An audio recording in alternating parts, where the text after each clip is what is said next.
You hear that? You were just so cute. Hello, everybody. Check it out. I got my damn voice back for the most part. Though I am a little froggy. I am a little froggy sometimes, but at least I have have my voice back. Let me know if the fire is too loud. I can turn it down. It looks like it. It's probably barely hear it, but who knows? Hello, Archie. Hello, Adam. Lakes can absolutely be creepo. Lakes? Remote lake house creepy scary story. Hello, Brandon. We have a special guest. We have little Hildy. I was, woo, New Year. I was running a little late, and I was worried I was going to have to push back the stream a little while because we had all hands earlier today, and I was like, oh god, I'm probably going to be stuck here way later. But luckily, it raised, so I could leave at almost normal time. Well, not normal time. It was later, but I'm out. And then this one got attached to me. She's so cute.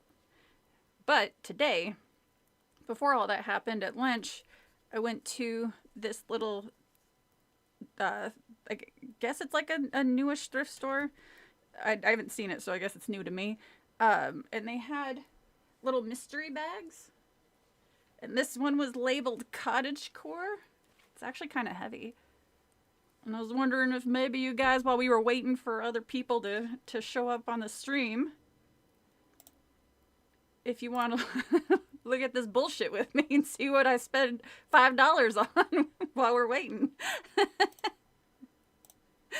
If not, if it sounds boring, I can skip it. I just haven't looked through it yet, so I figured if we were waiting for some people. Hello, Viliano. How are you? Yes, oh, thank you for letting me know I started my stream. And I have, for people new, I got little girl here. I'm gonna probably, oh, I know. I'm probably gonna put her back just because, how many severed feet? I hope at least one, because I would like to get my $5 worth, Artie. Show us the haul, okay? All right. Do you want to see the haul too? All right. So this one, it was kind of cool because they had a bunch of different ones. They had like what was the one? They had like a Christmas core labeled one. They had just, you can kind of tell that the person who thought of it, what is it? Oh, she's interested now. You can tell the person who thought of it was Gen Z. All right. So first up,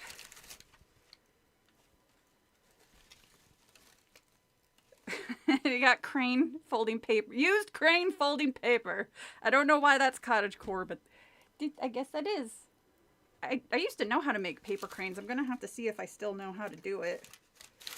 And what is this? Oh my goodness, she's so excited. Then we have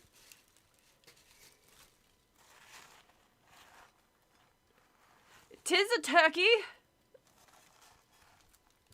Oh, I know what it is. Hold on. There's a different part to it. It's a turkey butter thing. Is it scaring you? Do you want... I'm sorry. I woke her up. So we have the butter turkey.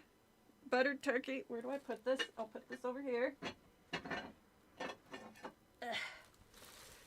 Then, ooh. Well, I might as well see what this big thing is. Oh. Look. They're geeses. They're geeses. Okay, I can see why this one's cottage core. I like this, actually. What do you think? Not a fan? Kisses. Good girl. Why do you... Trying to get her to do it on camera. She never does. It's like she knows I'm trying to film her. Alright, let's see what else we got here. There's some papers and stuff. Oh! I got one gold duck. Not the Pokemon, just the literal gold duck. Oh, wait. Everybody calm down. It's not one gold duck. Will you get back up on my shoulder, please? It's two gold ducks. Are you tired? I'm sorry. Well, I know this isn't your thing. This is my garbage. Then we have, what is this, a squirrel? No, it's a cat. It's the most sinister looking cat statue I've ever seen in my life. You can't really I think at one point used to have eyeballs. Now it's soulless. It's soulless Hildegard. Maybe it's one of those ones that are... Hi, Daxie. Hi, Timothy. Lightly used rolls of toilet paper. Hello, transmission. Don't you bite stuff. You're gonna be evicted if you bite stuff. And then it looks like we have... Well, I think this might have gotten mixed up. It looks like a deer family. Got the babies, the moms. Kind of hard to tell. We got Black Phillip, only that's not Black Phillip in this family because they're reindeer. Hey, don't chew on that. I have never lifted a hand to you, and you jump like I beat you on a regular basis. Oh my God, this is worth the $5. Look at this. It's a little bird reading a little book. And what is this? A little ceramic sink? Well, whatever. It's a bird bath for it now. There we go. Cheers. Darby. Hi, Darby. That's okay. I figured I bought like a $5 mystery bag at a thrift store that was labeled Cottage core. And I was like, I'm gonna maybe see if it's all garbage or if this is actually a lot of stuff for $5. Thank you. You're welcome. What is this?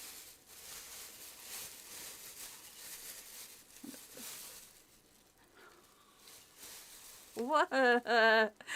Well, this is going in my house, definitely. Look at it's got like doll eyes. What is this? It's ceramic, but oh, this might be my new favorite. Look at all this stuff I'm getting for $5. It's also kind of a roll of the die on whether or not. God, there's like how many more things are in here? 3? Oh, there's 3 more things.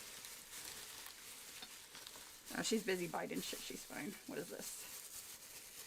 Oh, apparently I've hit the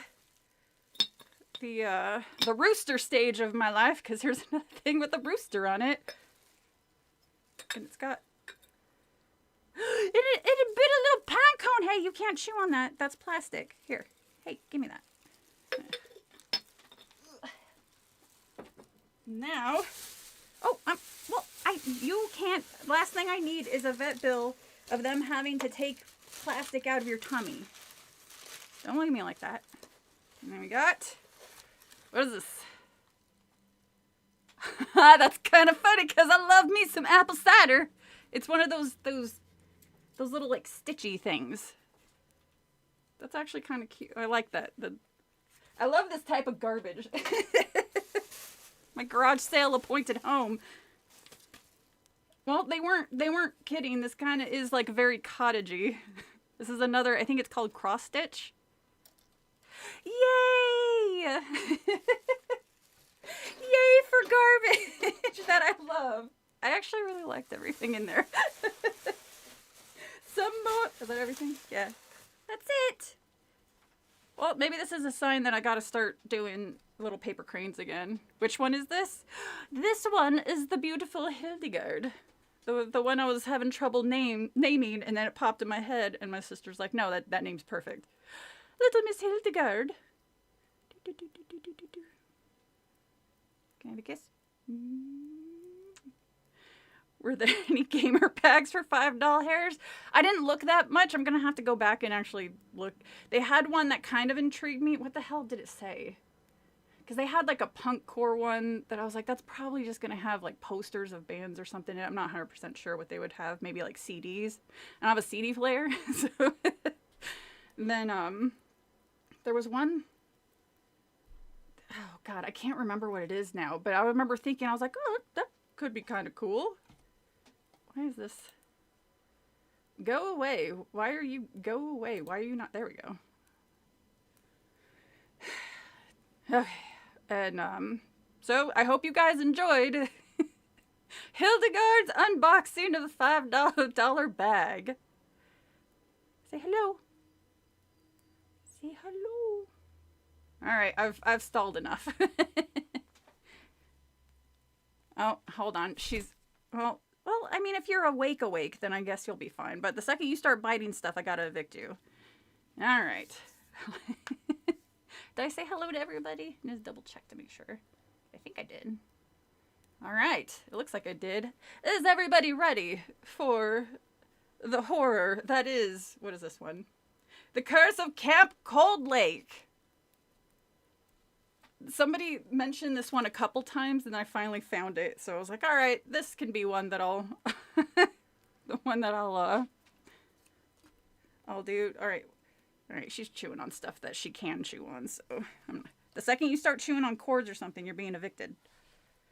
From the room, anyway. Not the house, of course. Okay. Chapter 1. I'm going to tell you a bedtime story. I got off to a bad start at Camp Cold Lake. I was nervous when I arrived, and I guess I did some dumb things. Well, I didn't want to go to a water sports camp. I don't like to be outdoors. I hate the feeling of grass brushing against my ankles.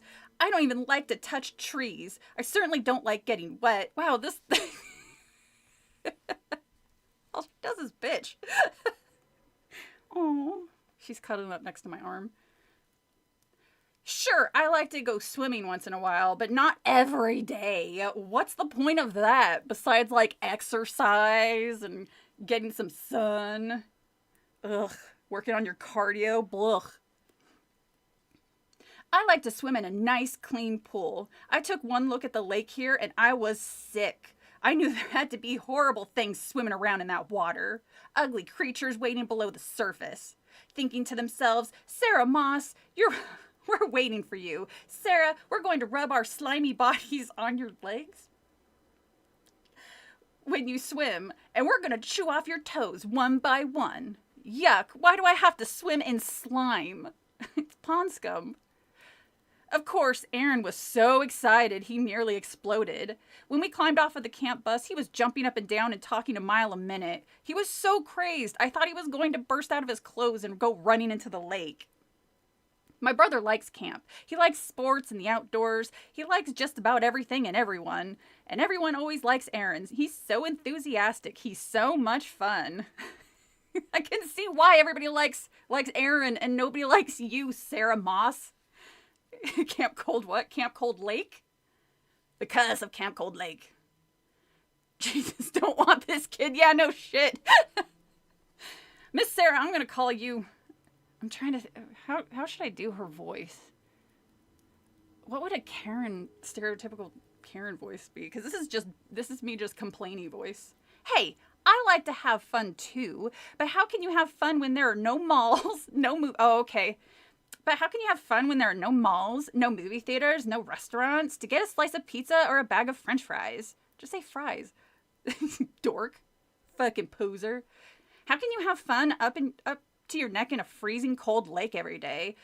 In a camp miles away from any town. Surrounded on all sides by thick woods. This is going to be awesome, Aaron declared, dragging his duffel bag. He hurried off to find his cabin. Yeah, awesome, I muttered glumly. Hair flip. I won't do that, I swear. I swear I won't do that. The bright sun was already making me sweat. Do I like to sweat? Of course not. So why did I come to Camp Cold Lake? I can answer that in 3 words. Mom and Dad. They said that a water sports camp would give me confidence. They said it would help me make me more comfortable with the outdoors. Gag me with a spoon, am I right?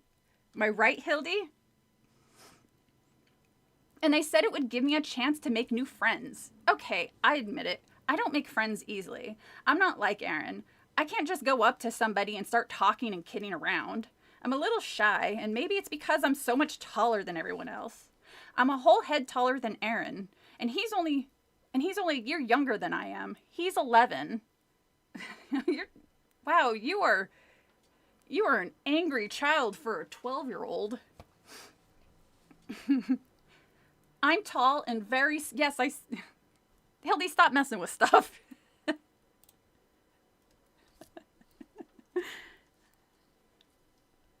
You made me lose my spot. I'm tall and very skinny. Sometimes Dad calls me Grasshopper. Guess how much I like that. About as much as I like swimming in a cold lake filled with hidden creatures. Be a good sport about it, Sarah, Mom said. I rolled my eyes. Give camp a chance, Dad added. You might surprise yourself and have a good time. I rolled my eyes again. Ugh. Parents, am I right? Shut up, Karen. Cold. Camp Cold Feet? Oh, baby.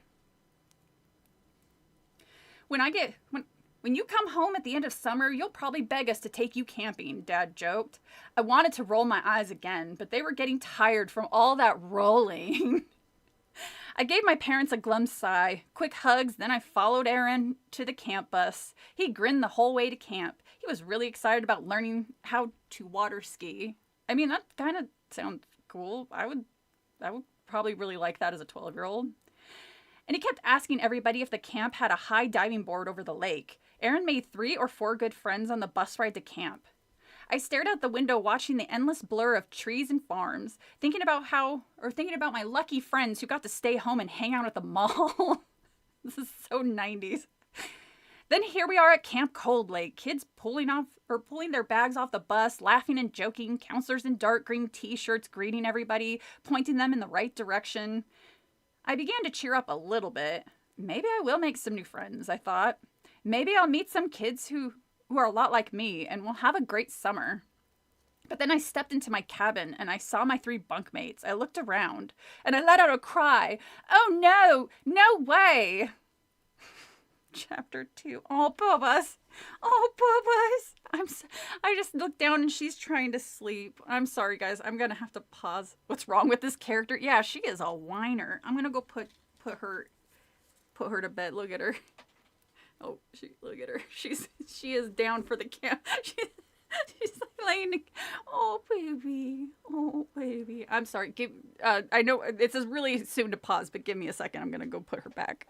Oh, baby. You're so sleepy, but you're really sweet to hang out with me for a little bit.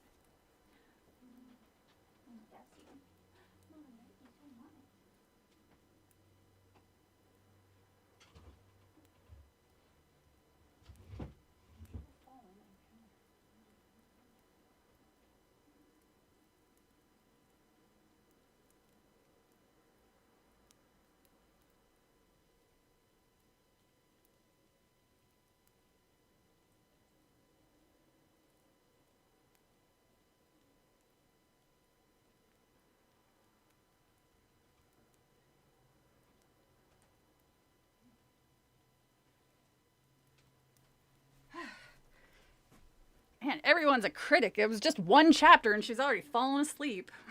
She is a Karen. Yeah, no shit. Okay.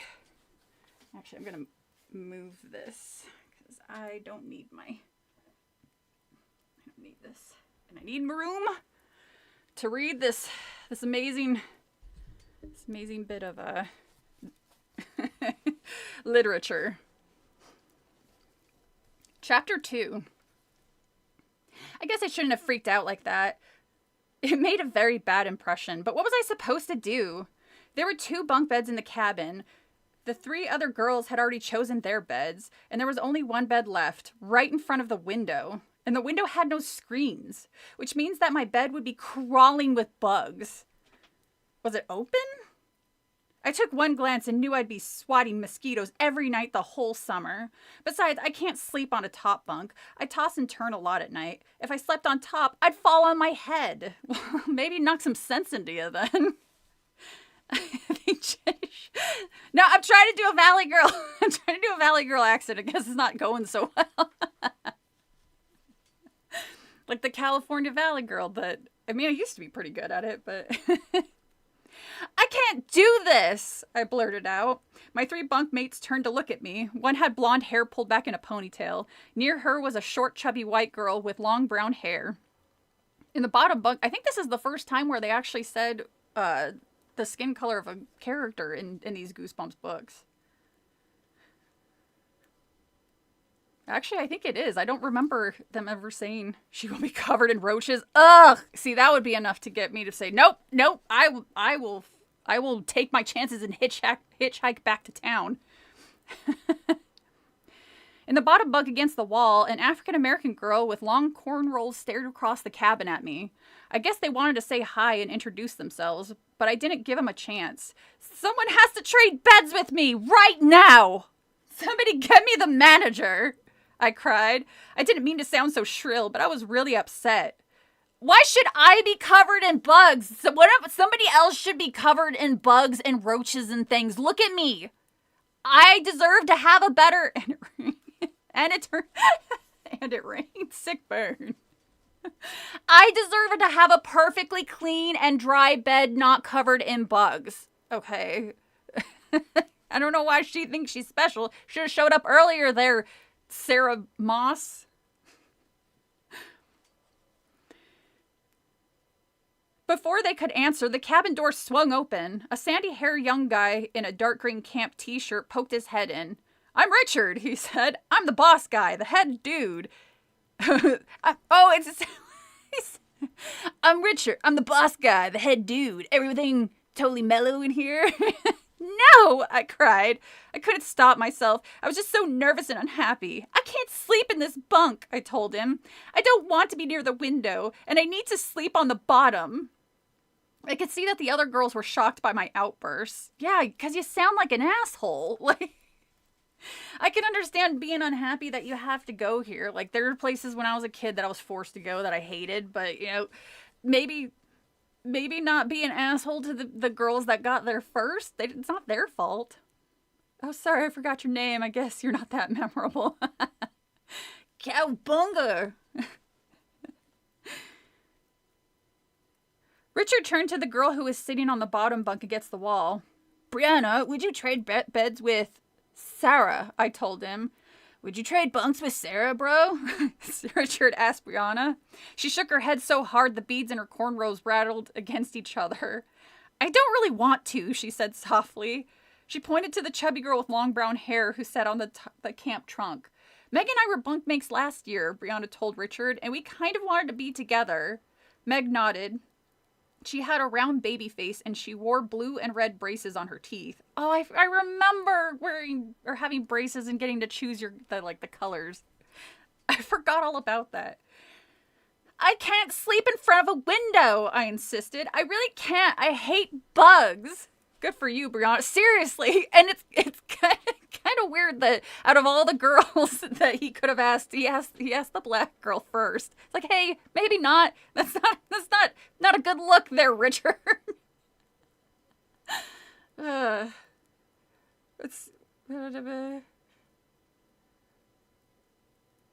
can't. Oh, he says, I really hate bugs. Therefore, Brianna should deal with the bugs. Richard stared hard at Brianna. How about it? Brianna groaned. Oh, all right. No, Brianna, stand up for yourself. This is bullshit. This is blatant. She made a face at me. Thanks, radical bro, Richard said. I could see he was studying me. He probably thinks I'm a real troublemaker, I thought. You kind of are. Jesus. Brianna climbed off climbed off the bottom bunk. She dragged her duffel bag across the room to the bunk by the window. It's all yours, she muttered. She didn't say it in a friendly way. How rude of her to not say it's all yours in a friendly manner after you threw a fit and had a meltdown and expected another girl to take the spot that you just can't even take, because you know I'm gonna get mosquitoes and bugs and it might rain. Oh my god, I can't stand it. Let's have another girl do it, because I'm special. I should not have to feel like uncomfortable any moment of any day. Poor baby. I felt bad. My bunkmates hate me already, I thought, and good reason. Why do I always do that? Why do I always get nervous and start off on the wrong foot with people? That wasn't nerves. That was you just being an asshole, being an entitled asshole. But then I stepped into my cabin and I saw my 3 bunkmates look around. Oh, wait. Oh, sorry. That's weird. That it flipped back a couple pages. Hey, where'd it go? There we go. Now I've got to try really hard to make them my friends, I decided. But a minute later, I did something horrible. More horrible than what you did? Chapter 3. Our main character sucks, but we're stuck with her for the rest of the book.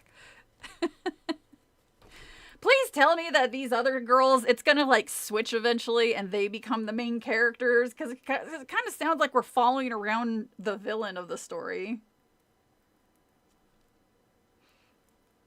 Chapter 3. Cowabunga. Hey, thanks for trading bunks, Brianna, I said. That was really nice of you. She nodded but didn't say anything. Meg pulled open her trunk and started shoving shorts and t-shirts into her dresser drawer. The third girl smiled at me. Hi, I'm Janice, she said with her raspy... Oh, I'm sorry. Hi, I'm Janice, she said with her raspy hoarse voice. Everyone calls me Jan. Oh no, this is probably a bad idea to use that voice. But I'm gonna try. She had her blonde hair pulled back in a ponytail. She had blue eyes and red cheeks. Her pale skin seemed to be blushing all the time.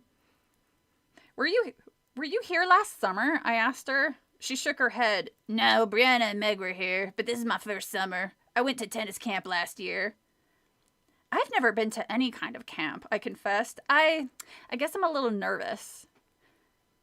Are you a good swimmer? Brianna asked. I shrugged. Pretty good, I guess. I don't swim much. I really don't like it. You just said in the previous chapter you like to swim. Not only are you entitled, you're a liar. This 12-year-old. She's off on a real bad start there, honey. Meg turned from her trunk. Wait, which one was... Okay, no. I gotta remember who has the raspy voice. It's Jan, okay? Meg turned from her trunk. You don't like to swim and you came to a water sports camp? Brianna and Jen laughed. I could feel my face grow hot. I didn't want to tell them that my parents made me come to this camp. Well, who else would make you go? That just makes me sound too geeky. I didn't know what to say. I like other things, I stammered. Oh, I love that swimsuit, Brianna declared. She pulled a bright yellow swimsuit from Meg's trunk and held it up in front of her. This is excellent. Very 90s. Thank you for that. Chance a smoker of 10 years.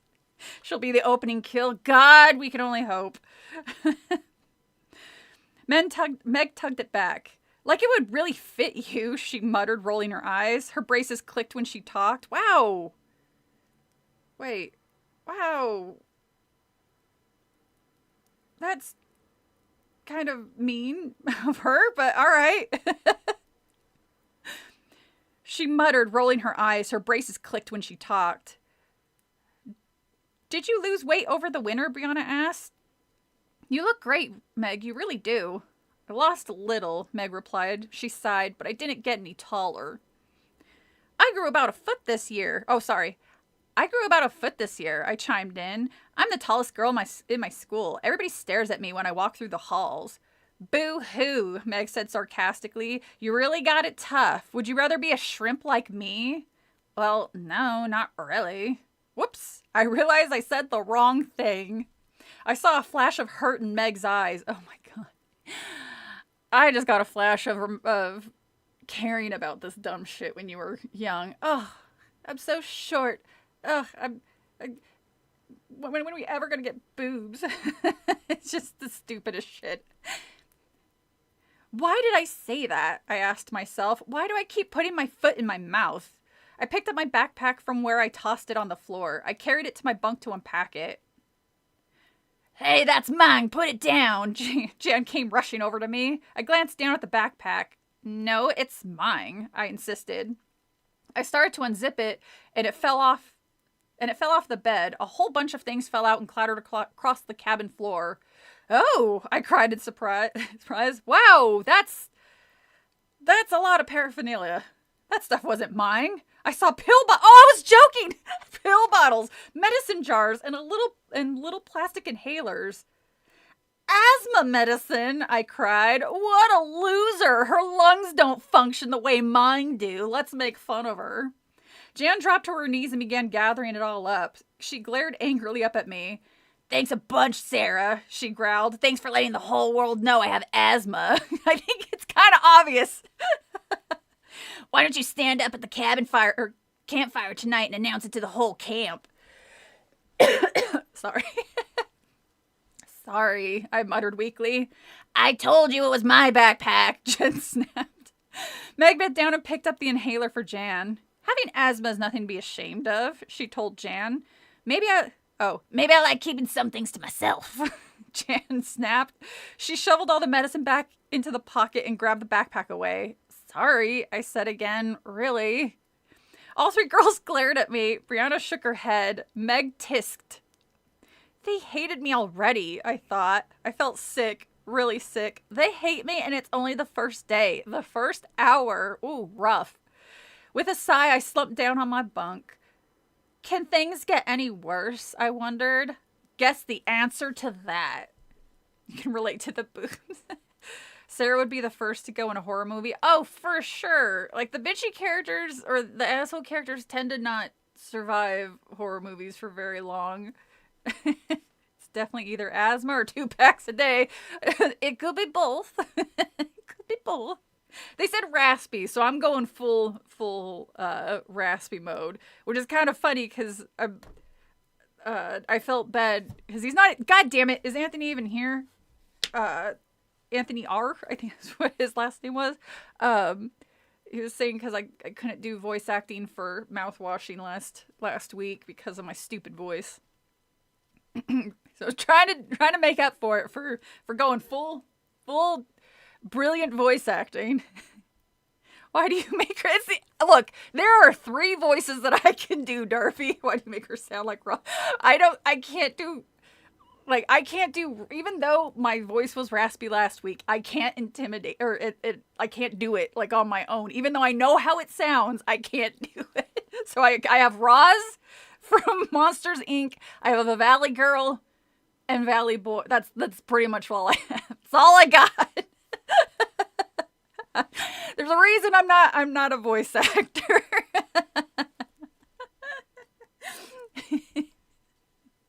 All right. Chapter 4. Raspy, I gotcha. 12 packs a day voice. Here we go. Chapter 4. Later that night, we had our first campfire. It was built in a wide, flat clearing near the woods. Smooth logs were placed in a circle to be used as benches. I dropped down on an empty log with my back to the trees. Flames from the big fire danced brightly against the gray evening sky. The fire crackled and popped. It smelled so sweet. I took a deep breath. Ah, carcinogens. Counselors tossed more sticks onto the fire. Soon the flame rose above our heads. The night air was hot and dry. My cheeks burned from the heat tossed off by the fire. I turned away and gazed into the woods. The dark trees shivered into the light breeze. So, what do you think the over-unders when the first scary quote-unquote thing happens? Oh, that's right. I forgot about the southern voice. Shit, I should give somebody the southern voice. You! Hey!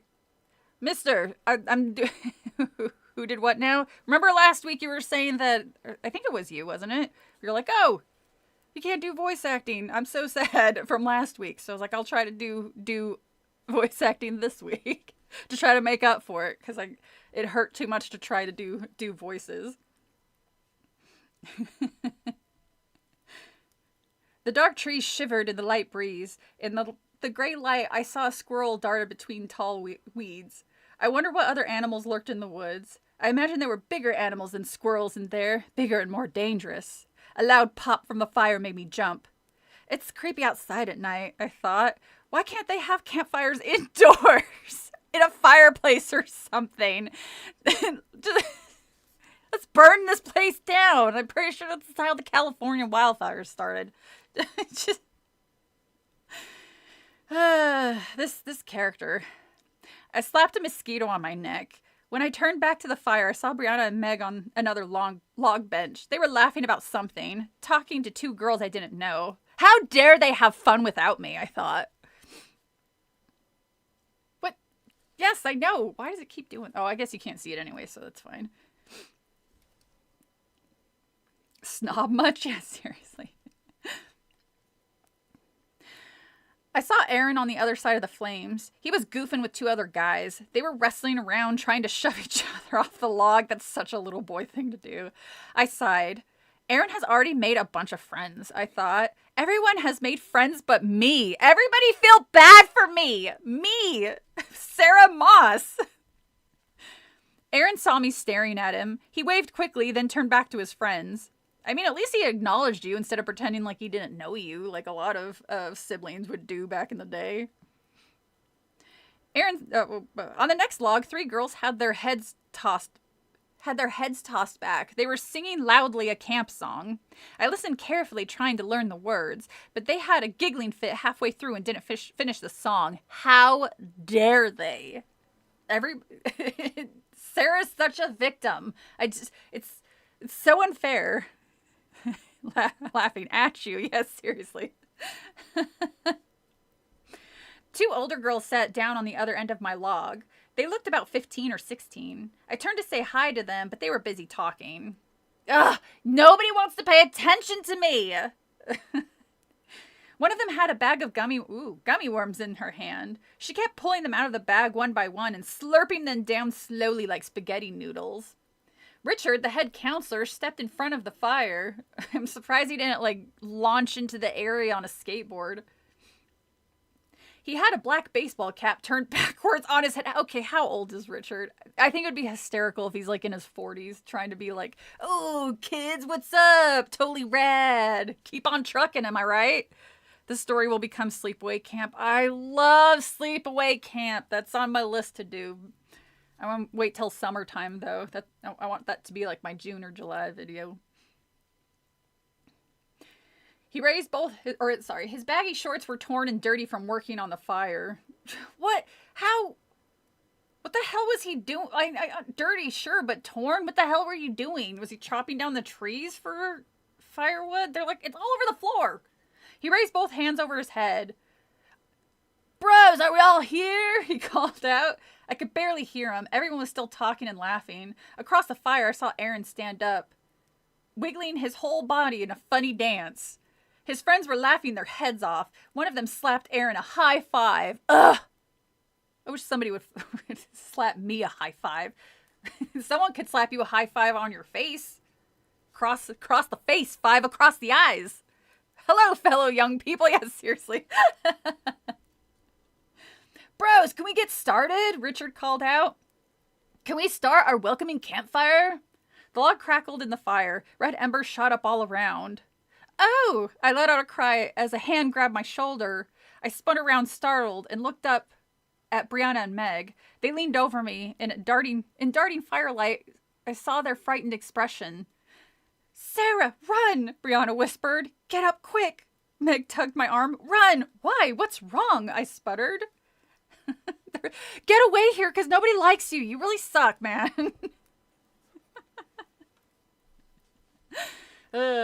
Chapter 5. I'm assuming they're pranking her. I jumped up shakily to my feet. What's wrong? Those boys, whispered Meg. She pointed across the fire. They threw fireworks in the fire. It's going to explode. Run! The girls cried.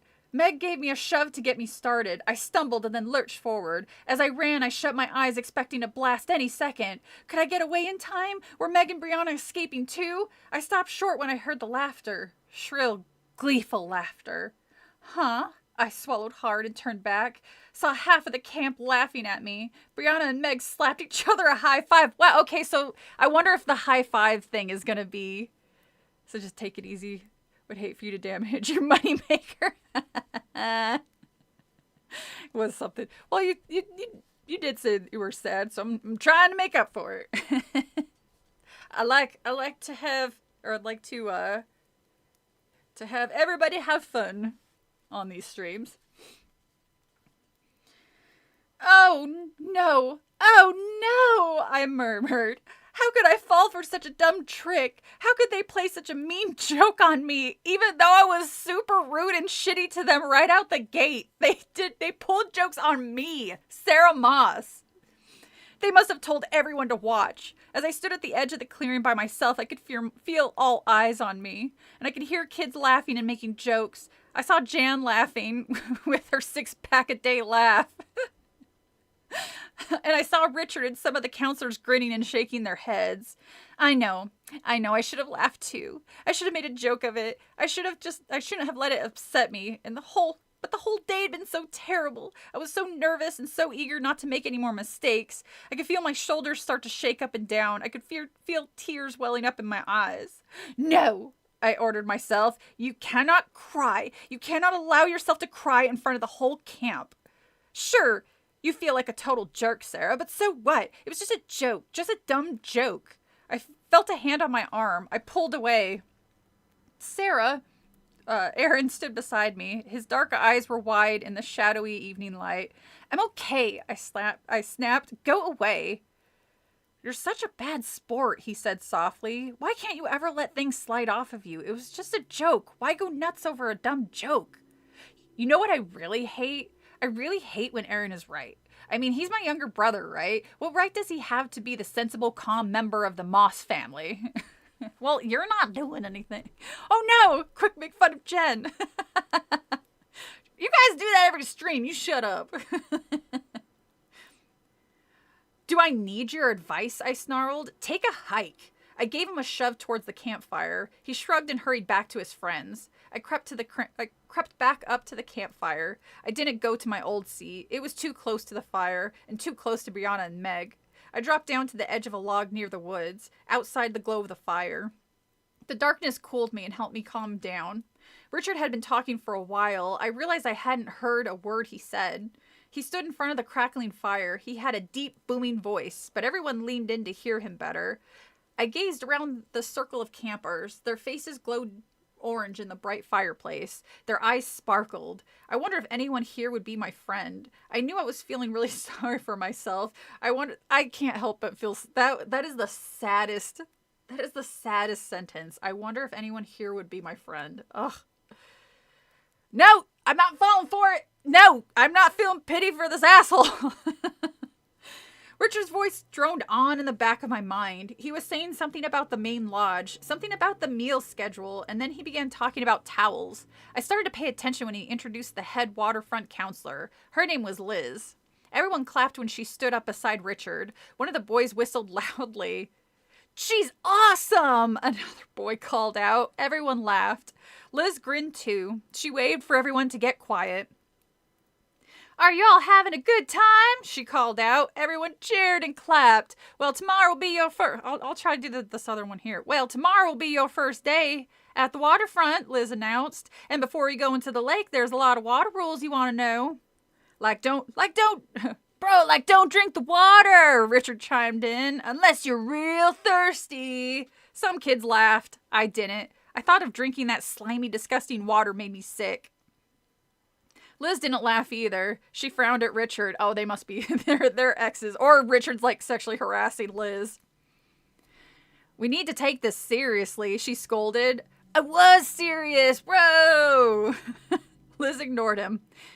When you get back to your bunks, you will find a list of water rules on your bed, she continued, brushing her long, frizzy red hair.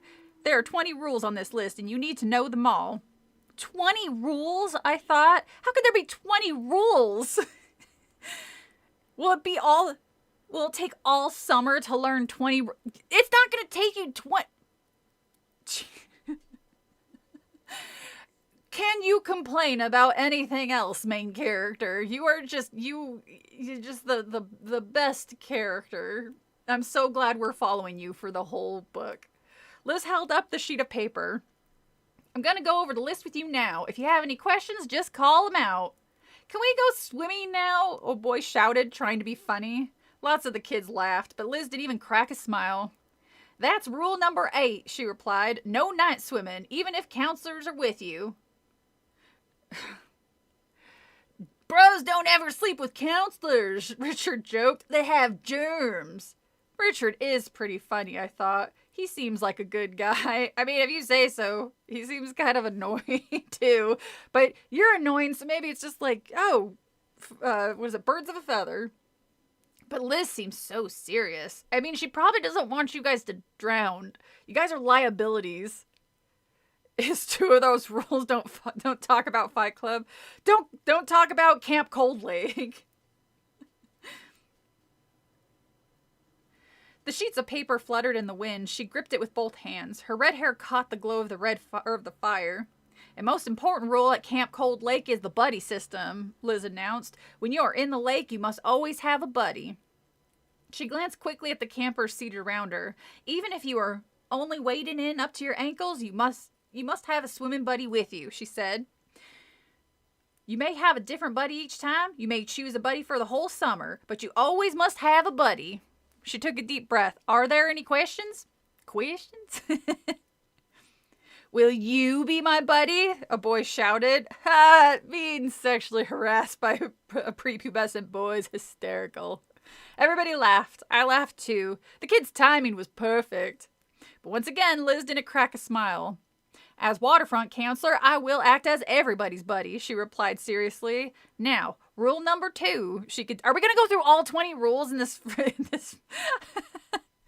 Just show us, just give us the list. She continued, never swim more than 3 boat lengths from one of our safety boats. Rule 3, never swim more than 3 boat lengths. Just do these 12-year-olds not know, like, lengths? Why? Well, I guess it's easier for kids to visualize boat lengths. What kind of boat? Are we talking about a yacht? Are we talking about a cruise ship? Are we talking about a little dinghy? You got to be a little more specific. No shouting or pretending to be in trouble in the water. No horseplay. No fun at all, kids. No kidding around. Rule number 4. She talked on and on, reading off all 20 rules. I groaned. She talks to us like we're 5, I thought, and there are so many water rules. Let me repeat one more time about the buddy system, Liz was saying. Gazing past the fire, I could see the dark lake, smooth and black and silent. The lake had tiny waves, no current, no dangerous tides. Why are there so many rules, I wondered. What are they scared of? They're scared of you drowning and the camp getting sued. You're a goddamn liability. I wonder what the kids up the road at Impoverished Camp Tepid Puddle are up to. They don't get as many rules. It's like their main rule is don't lay face down in the puddle. That's their one rule. Chapter 6. Liz talked for at least a half an hour. God, that's like forever for kids. Richard kept cracking jokes trying to make her laugh, but she never even smiled. Yeah, he's definitely trying to mac on Liz, and Liz is like, look, the restraining order was up last week, but that does not give you a carte blanche to bother me this much, okay? Because the second camp is done, it's gonna be reinstated. She talked some more about every rule on the list. Then she told us to read the list carefully when we got back to our cabins. Have a safe summer, everyone, she called out. See you at the waterfront. I never heard... Oh. Everyone cheered and whistled again as Liz stepped away from the fire. I yawned and stretched my hands over my head. That was really boring, I thought. I've never heard of a place having so many rules. Really? Your own house doesn't have rules? Because I remember growing up, our parents had rules for the house. I'm pretty sure there were a lot, too. I swatted another mosquito on my neck. I was starting to feel really itchy. Oh, good. Maybe you get malaria and you sit this book out for the rest of it. It made me itch like crazy. The fire had died down. A blanket of purple embers glowed on the dark ground. The night air grew cold. To end the campfire, Richard told everyone to stand up and sing the camp song. You new campers probably don't know the words. Or I started doing this other one. Hi, Ghost. Oh my gosh, hi. Hi, Dustin. Hi, Ghost Wolf. It's been a minute. Lovely to see you. No rules in your house? Well, you're lucky. My birds have rules for me to follow.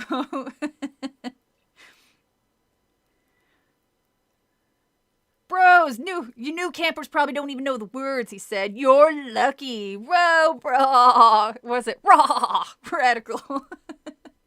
Everyone laughed. Then Richard began to sing, and everyone joined in. I tried to follow along, but couldn't catch all the words. I picked up pieces of the song. What? Ooh. Wetter is better. Get in the swim. Show your vigor and vim. Every son and daughter should be in the water. The cold, cold water of Camp Cold Lake. They probably should have had somebody underwrite that. Yuck. I agreed with Richard about the words to the song. They're so lame. Gazing across the fire, I saw Aaron singing his heart out. He seemed to know every word already. How does he do it, I wonder, scratching my itchy legs? How does he manage to be so perfect? To fit in everywhere? Well, I maybe not demand people switch bunks with you just because you don't like where the bed is. You know, retrospect, you probably could have just pulled the fucking bed away from the window. I mean, it probably isn't bolted down. As the song ended, Richard raised his hand for a quiet.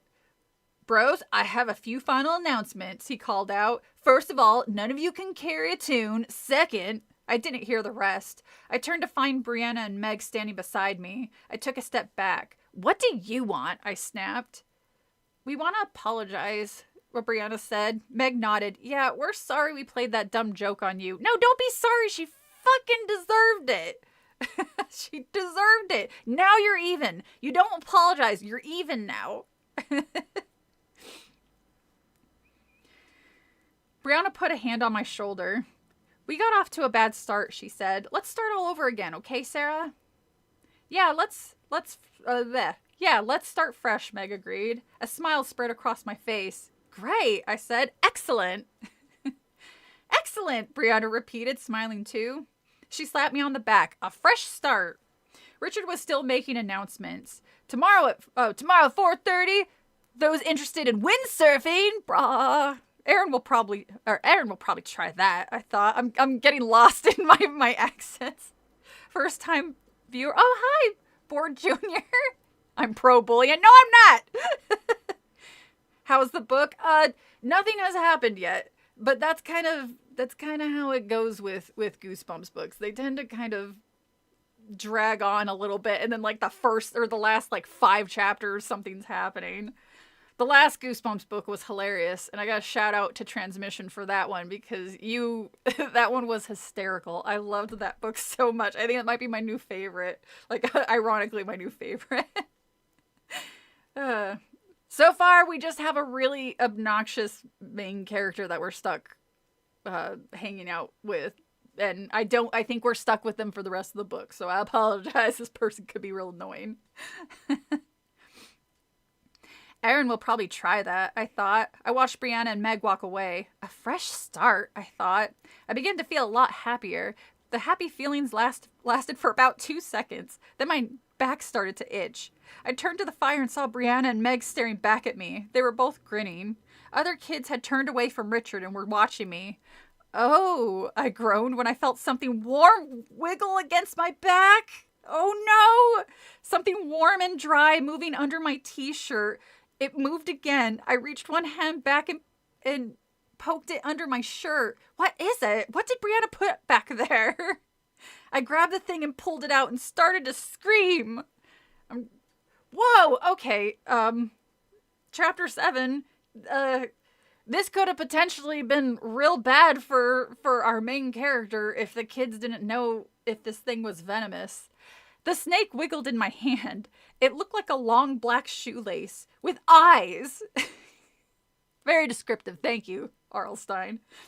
And a mouth that kept snapping open and shut. No! I totally lost it. I let out a shrill scream, and I heaved the snake with, oh no, poor snake, with all my might. It sailed into the woods. You just murdered a snake, you psycho! I let out a shrill scream, and I heaved the snake with all my might.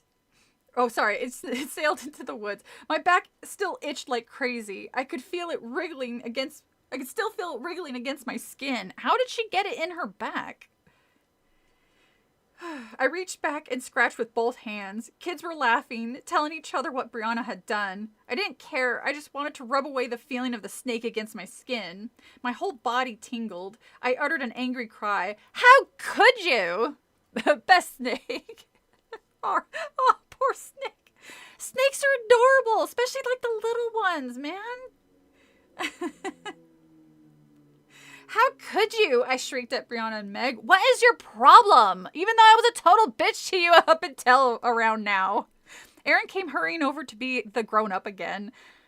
Just what I needed. Mr. Mature Kid Brother. You're a year younger. Oh my god. Champion snake thrower. Yes, seriously. Sarah, did it bite you? He asked softly. I shook my head. I can still feel it, I wailed. Did you see? It was at least 3 feet long. Oh no, 3 feet. This camp is anti-Slytherin. What is the name of the where they can talk, what Harry is, where he can talk to serpents? Is it just serpent tongue? I've never read the books, or I only saw the first movie. I just know it from people talking about it, but I don't remember what it was called. Calm down, Aaron whispered. Everyone is staring at you. You think I don't know that? I snapped. Parcel tongue. Yeah, that's actually kind of a cool term for it. I would like to have parcel tongue. Well, it was just a tiny snake, Aaron said. Totally harmless. Try to get yourself together. I sputtered. I was too upset, too angry to talk. Aaron raised his eyes to Brianna and Meg. Why are those two girls picking on you? He asked. I don't know. I wailed. Really, you have no idea. It's because they're creeps. That's why. Really. Miss Sarah Moss, you have no idea why these girls would be picking on you. It's a mystery. Well, try to calm down, Aaron repeated. Look at you, Sarah. You're shaking all over. You're a mess. You'd shake too if you had a disgusting snake crawling up and down your skin, I replied. And I really don't need your advice, Aaron. I really don't. Fine, he replied. He spun away and hurried back to his friends. I don't believe him, I muttered. Dad is a doctor, and Aaron is just like him. He thinks he has to take care of everything in the world. Well, he's a good brother. Hissy fit. Ah, good one, Artie. A good one. Well, I can take care of myself. I don't need my little brother telling me to calm down every second. Well, if he's telling you to calm down every second, then maybe you should really calm down, because it sounds like you're high-strung at 12 years old. Richard was still talking, but I didn't care. I stepped away from the cabin circle and started back to the cabin. The path curved through the patch of woods, up the sloping hill where the cabins were perched. Away from the glow of the fire, I was surrounded by darkness. I clicked on my flashlight and aimed the yellow... Hey, buddy system, lady, or kid. Yellow circle of light at my feet. My sneakers crunched over dry leaves and twigs. The trees whispered above me. How did I get off to such a bad start? I asked myself. I'm gonna go get dinner. Glad to find your channel. You're awesome. Oh, thank you. You're adorable, Austin. I hope to see you again. Have fun at dinner and hopefully see you next time. I don't need... Oh, wait. Where did I go? I asked myself, why do Brianna and Meg hate me so much? Self-awareness really isn't this character's strong suit, is it? Maybe they're just mean, I decided. Maybe they're total creeps. Maybe they're mean to everyone. They think they're so hot because they were at camp last year. I don't think that is why they are acting the way they are, Miss Main Character. Without realizing it, I had wandered off the path. Wow! I swung the flashlight around, searching for the way back. The light swept over tilting trees, tall clumps of weeds, and a fallen log. Panic tightened my throat. You couldn't have possibly gone that far. Jesus. Where's the path? Where? I took a few steps. My sneakers crunched over leaves, and then my foot sank into something soft. Quicksand! The little black snake laughed behind me. That's what you get for throwing me across the woods, you bitch! No, sorry. That's what you get for throwing me across the woods, bitch. Sorry, I forgot to do the hissy part. Chapter 8. Let me pause for a drink, because... actually, I'm going to take off the whole lid, because this thing kind of sucks drinking from. Because reading out loud... Like, again, this is usually the most talking that I do when I do these book streams. It's usually the most talking I do from the whole week.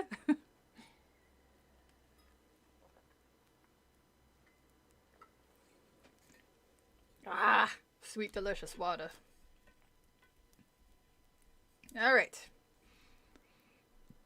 This book to drink hand sanitizer. I mean, it's getting up there. It's like I've never wanted to smack a child before, but I'm getting real close here. Look, I can understand having trouble making friends, but the fact that she cannot fathom why these two girls maybe don't like her is starting to really irritate me. That you can't fathom why these two girls might not find you remotely friendable, I guess is the term. No, or chapter 8. No, not quicksand. There's no such thing as quicksand. Wow, she's kind of an idiot too. Does this bitch not watch cartoons? Like, come on. Of course, quicksand doesn't exist. I remember that some science book I read in the 5th grade. Well, that science book is wrong. Quicksand is a thing. We call it educational assault. I lowered the flashlight. Mud. Thick, gooey mud. My sneakers sank deep into the ooze. I pulled my leg with a groan and nearly toppled over backwards. It's just mud, I told myself. It's disgusting, but it's no big deal. But then I saw the spiders. Dozens of them. The biggest spiders I ever saw. There must have been a nest of them in the mud. There are spiders that nest in mud? That's kind of cool, actually. They were crawling over my shoe, crawling up the leg of my jeans. Oh, yuck. Ugh. Dozens of spiders clung to me. I shook my sneaker hard. Then I began batting them with my free hand. I hate this camp! I screamed. I beat some spiders away with the flashlight. Jesus! Chill out. Then I had an idea. I mean, why shouldn't I pay Brianna and Meg back for what they did to me? Oh my god. They embarrassed me in front of the whole camp, and I hardly did anything to them. I emptied the batteries from my flashlight and took a deep breath. Then I bent down and scooped a bunch of spiders into the flashlight. I felt sick. I really did. I mean, can you imagine me, precious Sarah Moss, handling spiders? She dreaded mud spiders. They eat mean little girls. I filled the flashlight with the squirming black creatures. Then I screwed on the top. I sure hope these aren't. I know black widows aren't going to be in mud, but still, as far as she knows, these could be venomous and possibly kill these two girls. And then you're on the hook. This kid is giving me anxiety. I know. She's the worst. I mean, the girl with the 6 first names from the. Goddamn kids. The Haunted Mask, where she screamed and everything, even that was slightly startling. But this chick, this one is just insufferable. Then I screwed on the top. I stepped over the fallen tree trunk, found the path, and carried the flashlight carefully and hurried to the cabin. I stopped outside of the door. The lights were on inside the cabin. I peeked in through the open window. Nope, no sign of anyone. I creeped in. I pulled up the blanket on Brianna's bed. Then I emptied half the spiders onto her sheet. I carefully pulled the blanket over them and smoothed it out. You probably squished all of them if you did that. Next, she'll crush glass in their cereal. I mean, they were rude to her, Artie. They were rude to her after she was super fucking rude to them. I was pouring the rest of the spiders into Meg's bed when I heard a shuffling sound behind me. Quickly, I pulled Meg's blanket back in place and spun around. Jan stepped into the cabin. "What's up?" she asked in her hoarse, croaky voice. "Nothing," I replied, hiding the flashlight behind my back. Why would you have to hide the flashlight? I'm sure every camper has a flashlight. That's probably not suspicious. She turned and pulled a long white nightshirt from her dresser drawer. "What'd you sign up for tomorrow?" she asked. "Free swim?" "No, canoeing," I told her. I wanted to be in a nice dry canoe, not flopping around the dirty lake with fish and other slimy creatures. "Eh, me too," Jan said as she cracked open a cigarette case. I'm sorry, I'm no good at this. It's only fair. Oh, it's actually a flashlight. It's a torch. Torch. That's another. They like other people call them torches. I started to ask if she would be my buddy, but Brianna and Meg came strolling through the door. They saw me and burst out laughing. "What was that wild dance you were doing at the campfire?" Brianna teased. You looked as if you had a snake down your shirt or something," Meg declared. They laughed some more. Oh, these kids. That's okay, I thought. Go ahead and laugh. In a few minutes, you'll be in the back of an emergency or back of an ambulance dying from venom that you turn out to be black widows that I put into your beds. But that's okay because you were mean to me. In a few minutes, when you climb under your covers, I'll be laughing. I couldn't wait. I swear if these turn out to be venomous and she puts one of them in the hospital. Whoops. The next day, I was arrested for manslaughter for killing 2 girls. So she was rude to 2 girls who were rude to her back, and she's responding by possibly putting venomous spiders in it. Yeah, this... I'm assuming the snake was like a little garden snake. I forgot what... There's a term for them, but I don't remember what they're called. We used to get them... I think my grandma used to get like the little black snakes in her backyard, but we were always told that they weren't venomous. They were just harmless. Shame blinding killers with that flashlight. Maybe that's the twist. Maybe it turns out that the main character, this is like her becoming a serial killer. Chapter 9. A few minutes later, Jan turned out the lights. I lay on the hard mattress, staring up at Meg's mattress above my head, grinning. Wait. Meg is above her, and she puts spiders in Meg's bed. Spiders can climb, and spiders use silk from their asses to like go down. It's like, what happens if all of them migrated and they're like, oh, we're gonna go down here? R.L. Stein's Lord of the Flies. That's a good one. Garter snake. Thank you, Darv. That's a good one, Fiano. I lay on the hard mattress staring up at Meg's mattress above my head, grinning, waiting. Meg shifted her weight in the bunk above me. I heard her gasp, and then both Brianna and Meg began to scream. I laughed out loud. I couldn't hold it in. It bit me! It bit me! Brianna howled. The lights flashed on. Help! Meg cried. She leapt out of the bed. Wow, she was on the top bunk, so she catapulted herself. Her bare feet hit the hard floor. It sounded like an elephant landing. Wow, kind of shitty.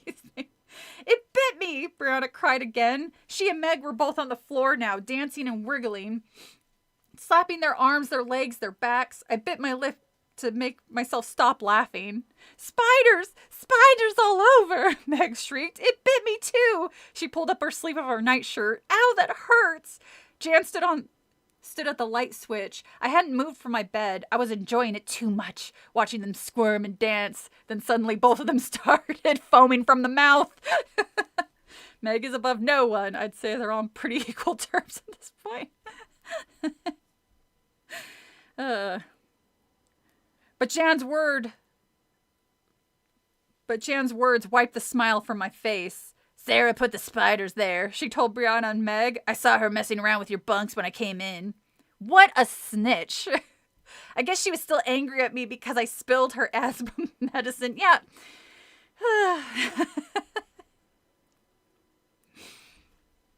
Well, that put an end to the fun. The fun of watching them get bit by possibly venomous spiders, you psycho. I'm going to start calling you Patrick Bateman. I think Brianna and Meg wanted to strangle me. They both had to go to the infirmary and wake up the camp nurse. They had to make sure the spiders weren't poisonous. God damn it. Look, I hate to be the one here.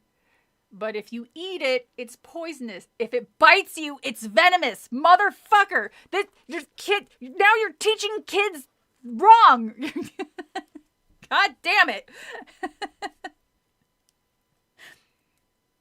How was I to know that these kind of spiders that bite? I don't know. Maybe you shouldn't have done it to begin with, and most spiders bite. Just, I think, or actually maybe all spiders bite. I don't know if I'm not a big spider person, so I wouldn't know for sure. Breaking her knees is another great prank.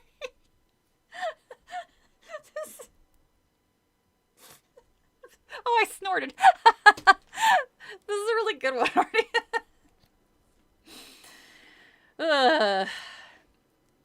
Oh my goodness.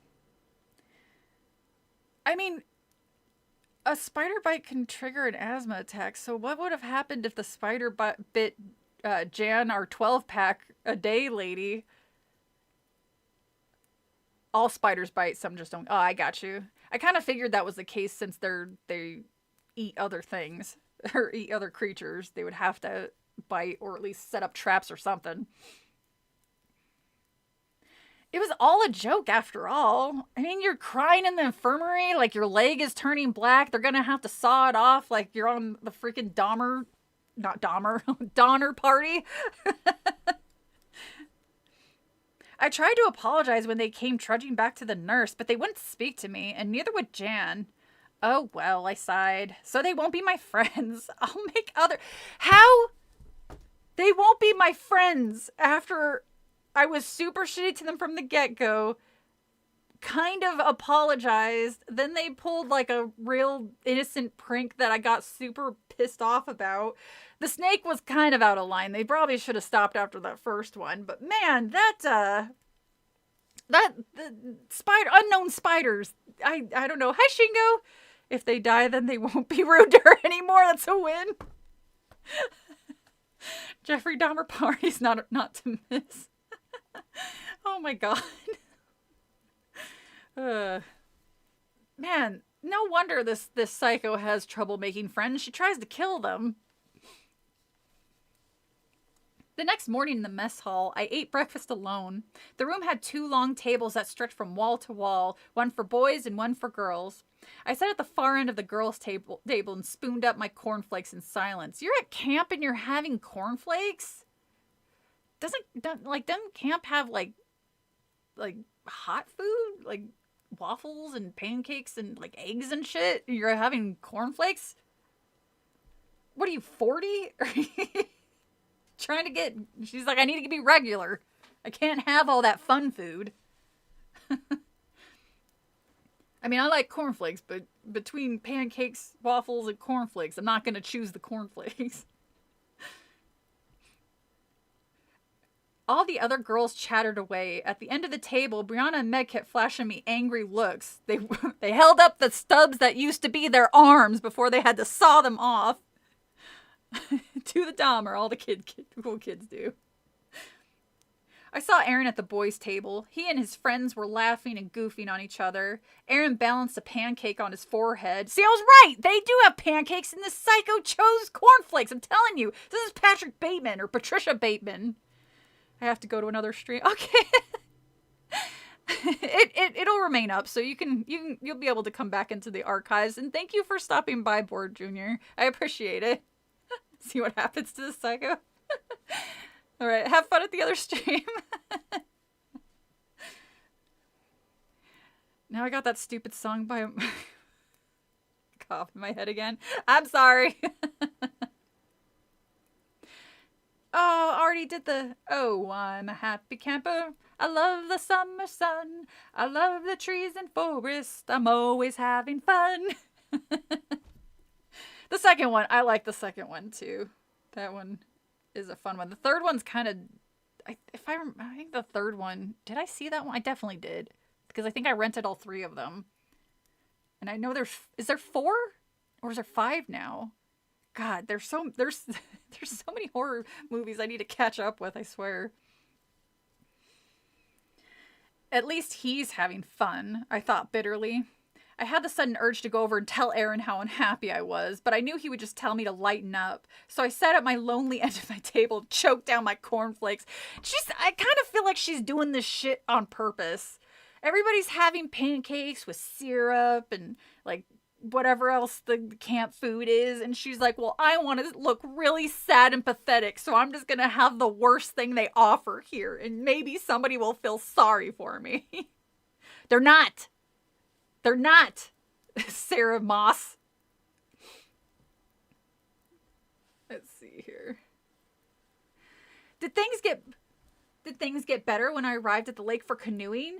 3 guesses. Kids were already pulling their canoes off the grassy shore into the water. They all seemed to be paired up. Liz walked over to me. Her white one-piece bathing suit glowed in the morning sunlight. She had her frizzy red hair tied back behind her head. She let a silver whistle fall out of her mouth. How do I do? I'm trying to remember how to do a southern accent. What's your name? She asked, eyes on the lake. Sarah, I told her. I signed up for canoeing, but, yeehaw. You need a buddy, she said. Find a buddy. The canoes are over there, she pointed, then trotted away. She's like, I'm not going to be responsible for you after that. You're on your own, kid. You're the one that you tried to kill somebody the other day. I don't want to be anywhere near you. Everyone is having pancakes and she sits there with a salt lick. That was just a really funny visual that popped in my head. She just, I wish I could have pancakes like everybody else, but I can't, so I'm just gonna have this salt lick. Not even the horses want to eat with me. Feel sorry for me. The canoe splashed into the water. The slap of the wooden paddles echoed around the shore. I ran to the stack of canoes searching for a buddy, but everyone had already chosen partners. Well, wouldn't they? I kind of feel like they would have already had people signed up in like pairs, you would think. Like, oh, you need to find somebody, otherwise you won't be able to do this. I was about to give up when I spotted Jan pulling a canoe into the water. Do you have a buddy? I called. She shook her head. Well, can I come with you? I asked. I don't think so, Wazowski. Sorry. She replied nastily. Do you have any more spiders you want to let loose? Jan, please. I started. What? Are you two together? Liz appeared. Sorry, I have to keep going. Yeah. Yes, I did. Shut up. I did yeehaw to find. Shut up. I'm trying to juggle different accents here. I'm trying to like readjust. Yeehaw. Get in your canoe in the water, Liz ordered. You two are the last ones in. Don't. I thought I did that quiet enough there. You wouldn't hear it. Jan started to protest, then she shrugged and sighed. All right, Sarah, let's go.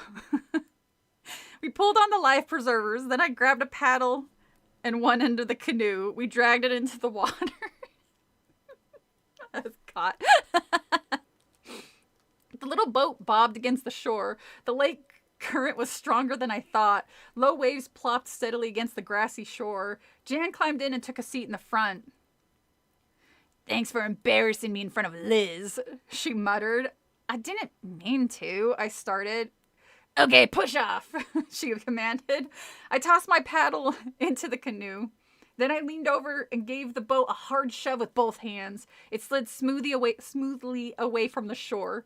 Then I had to wade out to it and pull myself inside. Whoa! As I struggled to hoist myself up, the canoe nearly tipped over. Watch it, she snapped. You're such a klutz, Sarah. I'm sorry, I murmured. I was so grateful to have a buddy. I didn't want any more trouble between us.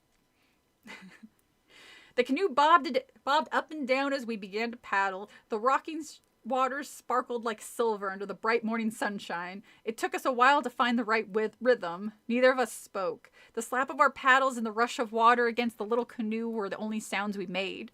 The lake gleamed in front of us like a giant round mirror. I could see several canoes up ahead. Jan and I were far behind them. The rubber life preservers were hot and heavy. We pulled them off and dropped them onto... We pulled them off and dropped them on the canoe floor. You're not supposed to do that. You're supposed to wear them, even if they're uncomfortable.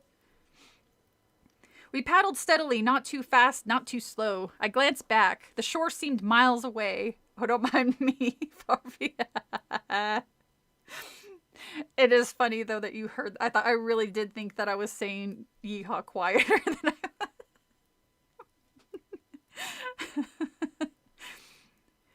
I felt a chill of fear. I'm not a strong swimmer. I suddenly wondered if I could swim all the way to shore from out here. Well, maybe put the life preserver back on, you psycho. Whoa! I grabbed the side. I turned, and to my horror, I saw Jan standing up. Jan, what are you doing? I shrieked. What are you doing? The little boat rocked harder. I gripped the sides, struggling to steady it. Jan took a step. The canoe tilted, water splashing over my feet. Jan, stop! I cried again. Sit down. What are you doing? She narrowed her eyes at me. Bye, Sarah. Man. Oh, no. Where is my hair clip? Oh, I got this. My other one broke. Or wait, is this? Oh, no, this is the other one. Hey, good call. I knew I was forgetting something. I just couldn't remember what it was. There we go. There we go. Stylish. I'm bummed the other one broke. I could have probably started putting like both of them in there. And I also gotta stop hunching over. Should take the hockey mask and machete. That's how to say we're joking about her being a little serial killer, but it seems like Jan. Maybe it's like an orphan thing. Maybe that's why her voice sounds like she's a 40 pack a day person, where it's actually she only looks like she's a child, but she's in her 30s or however old the orphan girl was in the movies. Just like, finally, I can be a child killer again. All right. Actually, we're doing pretty good. Chapter 10. Why is it? No, I'm asking. Okay, I think there are 30 chapters, so we still have 21 to go because I haven't read 10 yet. Spoiler! Oh shit, I'm sorry. You know, the funny thing about the Orphan movie is that I called it almost immediately, and I was watching it with a friend of mine, and I remember him very clearly going, that's a really stupid twist. If that's it. He's like, that's not going to be it. That's stupid. And I was like, ha ha ha ha ha ha ha ha. I was right. You were wrong. She looks like a child, but is a 1,000-year-old anime dragon vampire chibi girl for creep nerds to drool over. I don't know what's worse. Chapter 10. Oh, this is number 56 of Goosebumps books. This is actually the first one to tell me where in the Goosebumps line the book is. That's kind of weird that this is the only one that I've gotten so far. All right. The boat tilted more as she raised one foot to the side. She pulled off the t-shirt she had over her swimsuit and tossed it to the canoe floor. No, I begged. Don't leave me out here. I'm not a good swimmer. What if the boat tips over? I don't think I can swim back here from here. Actually, you ruined my summer, she accused. Now everyone knows I have asthma, so they won't let me go on the 6-day canoe trip. What? Whoops. I mean, no. I reject the premise because there's no way, even in the 90s, that a medical condition such as asthma wouldn't have been disclosed when this child applied to go to this camp. No, I refuse. Look, a zombie coming out of this water, sure. A doctor that made sentient plant people, sure. But no, this I refuse. I refuse to accept. Shut up, Sarah. But it was an accident, I sputtered. And you're messing up everything for Brianna and Meg, too, Jan said angrily. No, wait, I started. I apologized to them. I didn't mean. She shifted her weight, tilted the canoe the other way, then she shifted her weight again. Again, deliberately making the canoe rock, deliberately trying to frighten me. Don't tip it over, Jan, please, I pleaded. She tilted it more, made it rock. So where the hell are these kids supervised? Again, they're like 10, 11, 12 years old. Now somebody's going to drown and what's her name? Liz is going to get arrested for child negligence. She tilted it more, made it rock so hard I thought I'd tumble out. I'm not a good swimmer, I repeated. I really don't think She uttered a disgusted groan. Then she tossed her hair back, raising her arms over her head, bent her knees, and kicked off hard and dove into the lake. No! I let out a cry as the boat rocked violently. Jan's dive sent up a tiny foamy wave of water. The canoe tilted, rocked, and then flipped over. I hit with a smack. Cold water rose up around me as I sank, frozen in shock. I felt the canoe bounce above me to the surface. Then I started to choke as water invaded my nostrils and mouth. So Jan's revenge for for everyone finding out she had asthma somehow, even though there were only 4 girls in the cabin, is to drown our main character. They will not be able to ID your body, Sarah. They were in the cabin making the sex, and now we have another Jason. Actually, that's a good point. Now Sarah can be like like Jason, be less annoying.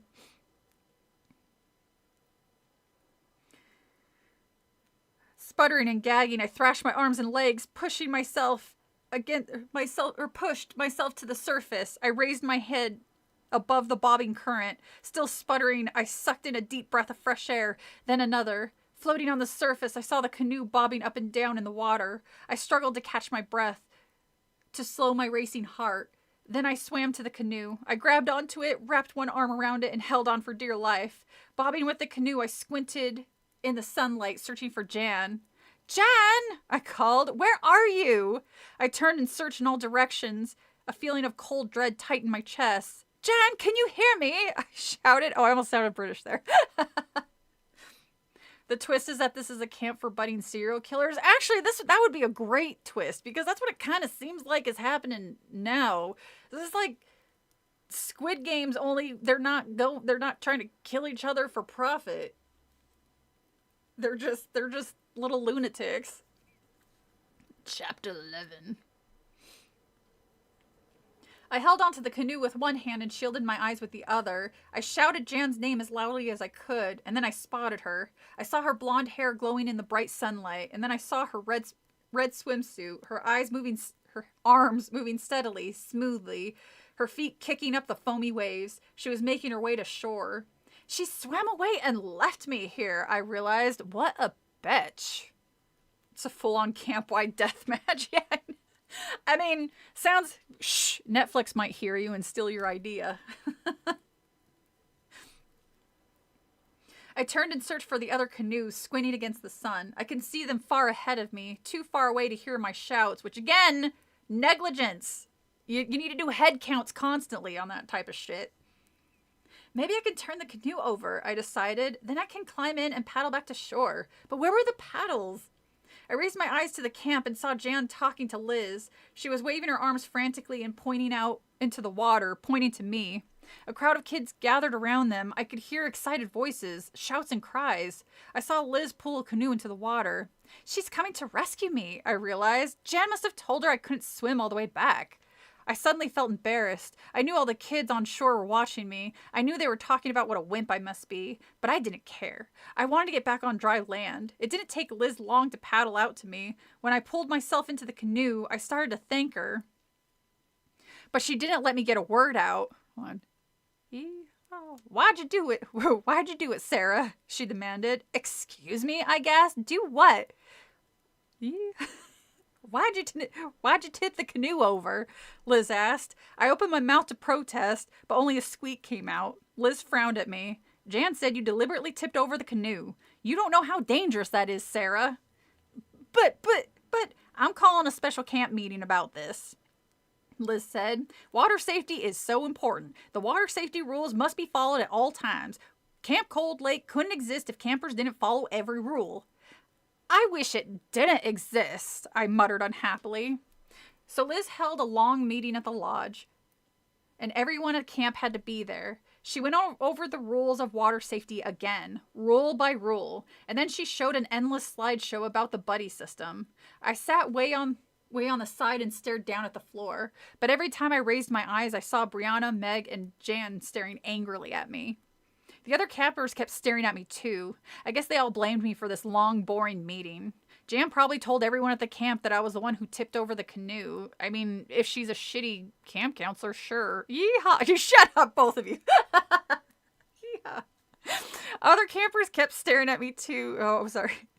I want you to memorize all 20 water safety rules, Liz was saying. More campers stared angrily at me. Everyone hates me, I thought, shaking my head sadly, and there's nothing I can do about it. And then suddenly, I had an idea. Oh, I bet it's gonna be a brilliant one. I'm gonna get a Glock and mow these people down.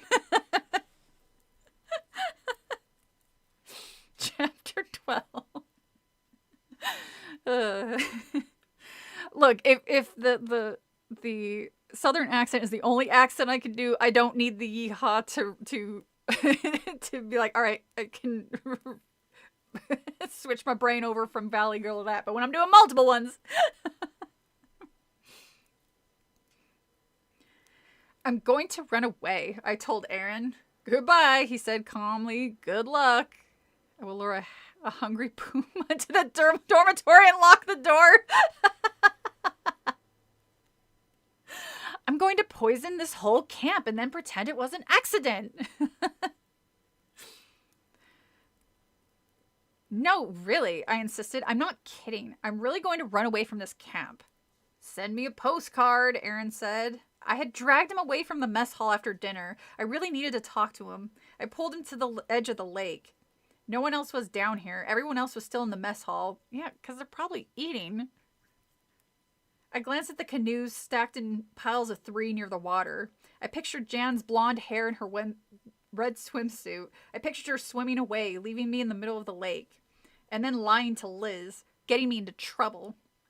I shook Aaron by the shoulders. Why won't you take me seriously? God! I cried through clenched teeth. He laughed.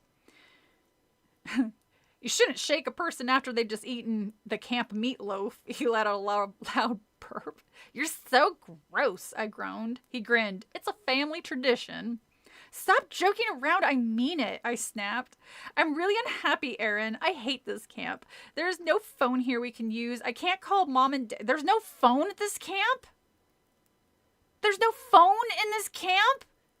Well, what would have happened if they had an allergic reaction to the spider bites? How would they get the fucking ambulance there?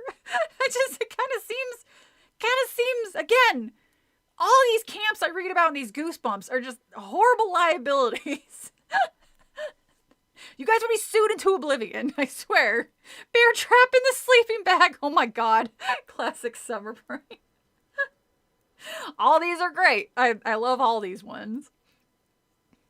I thought for sure she was going to stage her own death to make them feel sorry for being mean to her. That's where I really thought she was going. My only question is why you'd have to say as if or whatever to go back to the Valley Girl. That's what I think. Well, I don't know. The Valley Girl one's kind of easy to click over to, but for some reason the Southern one, I gotta do my little yeehaw to get into it. Maybe it's because I haven't done, because I use the Valley Girl voice regularly, uh, joking around, but it's with Southern I don't I don't use it a lot. uh, his expression changed. His expression changed. He saw that I was serious. He skipped a flat stone across the water. I watched the ripples spread out. Can you guys skip stones? I've always tried to do that. I could never get it. I think I've only ever been able to get it to do it like once or twice before, but never like across the lake. I don't know how people do it. The lake reflected the gray evening sky. Everything was gray. The ground, the sky, the water. Reflections of trees shimmered darkly in the gray water. Where are you gonna run? Aaron asked softly. I could see him quickly becoming the mature, wiser brother again, but I didn't care. Through the woods, I said. I pointed. There's a town on the other side of the woods. When I get to the town, I'm going to call Mom and Dad and tell them to come get me. You can't do that, Aaron protested. I stuck my chin out. Why not? We're not allowed in the woods, he replied. Richard said the woods were dangerous, remember? I shoved Aaron again. I was so tense, so angry, I didn't know what to do with my hands. I don't care what Richard said, I bellowed. I'm running away, remember? Give the camp a chance, Sarah, he urged. We haven't even been here a whole week. Give the place. How long are they supposed to be here? My max is 3 skips. I love listening to you read the story. Aw, Dax. You're so sweet. I shoved him hard. Oh, wait. Been here a week. Give the place a chance. That's when I totally lost it. I hate it when you're so sensible. I screamed. I shoved him hard with both hands. His mouth flew open. He lost his balance and toppled into the lake. Wow, she's an asshole to everybody. He's trying to help you. He's the only one being nice to you, and you're being an asshole to him. No wonder you're having a terrible time at the camp. Jesus. He landed on his back in the wet mud just past the shore. I heard the air shoot out of him. Sorry, I started. It was an accident, Aaron. I didn't realize when I pushed you really hard with both my hands when you weren't expecting it, you toppled backwards into the lake and into the mud. I mean, come on, it was just an accident. He scrambled to his feet, pulling his greasy gunk and seaweed with him. Seaweed is in a lake? Well, I guess they're well, it's called seaweed. Maybe there's lakeweed? He scrambled to, shaking his fists, calling me all kinds of names. I sighed. Now even my brother was furious at me. What am I gonna do? I asked myself. What can I do? As I trudged back to the cabin, another plan began to form in my mind. A really desperate plan. A really dangerous plan. Again, she's gonna murder them all. Stage fatality. Tomorrow, I murmured to myself, I'm going to show them all. They are going to Lakeweed. Good old Lakeweed. They are going to regret they ever made fun of Sarah Moss. It's just, again, this is like a serial killer. She's going to wait till everybody falls asleep and then she's going to start slitting throats. And then we're going to find out she's a boy at the end of the book. But no, that's a good movie. Or that would be a good book. I thought about my plan the next morning. I was frightened, but I knew I had to go through with it. Our group had free swim that afternoon. Of course, everybody had a buddy except me. Sarah's the new guest character for MK1. I dug my bare feet into the muddy shore and watched everyone pair up and head into the water. Puffy white clouds floated overhead, reflected in the nearly still water. I would imagine if a kid didn't have a buddy, then you would think one of the counselors would have buddied up with the kids so they could, enjoy the camp too. But I also find it really funny that they signed up an odd number of kids. So one would always have to be the odd man out. I stared at them, wondering why they didn't get wet. Oh, tiny gnats jumped over the surface of the water. I stared at them, wondering why they didn't get wet. Well, if you bother learning anything, know about displacement. Hold on. Sarah, it's swim time, Liz called. She hurried over to me. She wore a pink one-piece bathing suit under crisp white tennis shorts? Under tennis. Oh, I just had my swim top. My hands were trembling. I was really scared by what I was planning on doing. Why aren't you swimming? Liz demanded. She brushed a fly off my shoulder. I don't have a buddy. Oh, hi, Machete. Yeehaw. Being left out builds character. I mean, maybe not the type of character you want to be around, but it certainly does build a character, Shingo.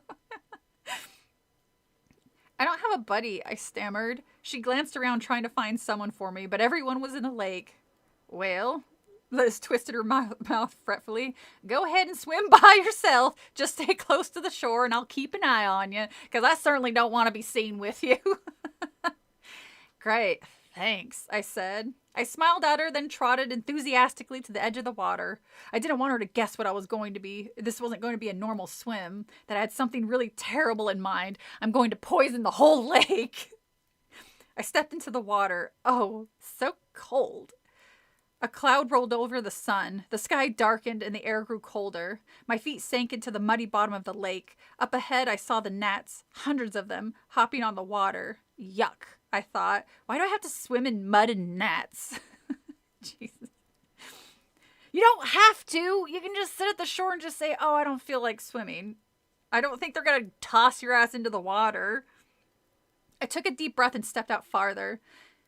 When the cold water was nearly up to my waist, I lowered my body in and started to swim. I swam a few long laps. I needed to get used to the water. I needed to get my breathing steady. A short distance away, Brianna and some other girls were having some kind of relay race. They were laughing and cheering and having a great time. They won't be laughing at it. Oh my God, is she... What is she gonna do? They won't be laughing in a few minutes, I told myself bitterly. A tall spray of water rushed over me. I cried out. Another wave smacked in my face. It took me a second to realize I was being splashed by Aaron. He rose up in front of me and spit a stream of water into my face. Yuck! How can you put this water in your mouth? I cried, totally grossed out. He laughed and splashed away to join his buddy. He won't be laughing in a few minutes either, I told myself. He'll treat me differently after today. Oh my God. If he survives, that is. Does she have some type of, like, Rube Goldberg machine where, like, a bunch of plugged-in toasters are going to go into the pond and electrocute everybody? Everybody will. I suddenly felt guilty. I should have told Aaron what I planned to do. I didn't really want to scare him. I wanted to just scare everybody else. But I knew if I told him my plan... my plan to practical, sensible Aaron, he would talk me out of it. Or go tell Liz so that she would stop me. Well, nobody is gonna stop me, I vowed. Have you guessed my desperate plan? Are you asking me, the reader? Have you figured it out, reader? She brought a bag full of piñatas, or piranhas. I mean, piñatas would be equally scary. They get all soggy and everything. They're going to soak up all the water. Then water camp is over. It really is quite simple. I plan to drown I'm sorry, I wasn't expecting that. I plan to drown myself. Well, not really. I was fucking joking, Sarah. Jesus. I plan to dive down to the lake bottom, stay under a long, long time, and make everyone think I had drowned. I can't hold my breath for a very long time. It's because I play the flute. I really developed my lung power. I can stay underwater for 2, maybe 3 minutes. Long enough to scare everyone to death. Everyone will panic, even Brianna and Meg and Jan.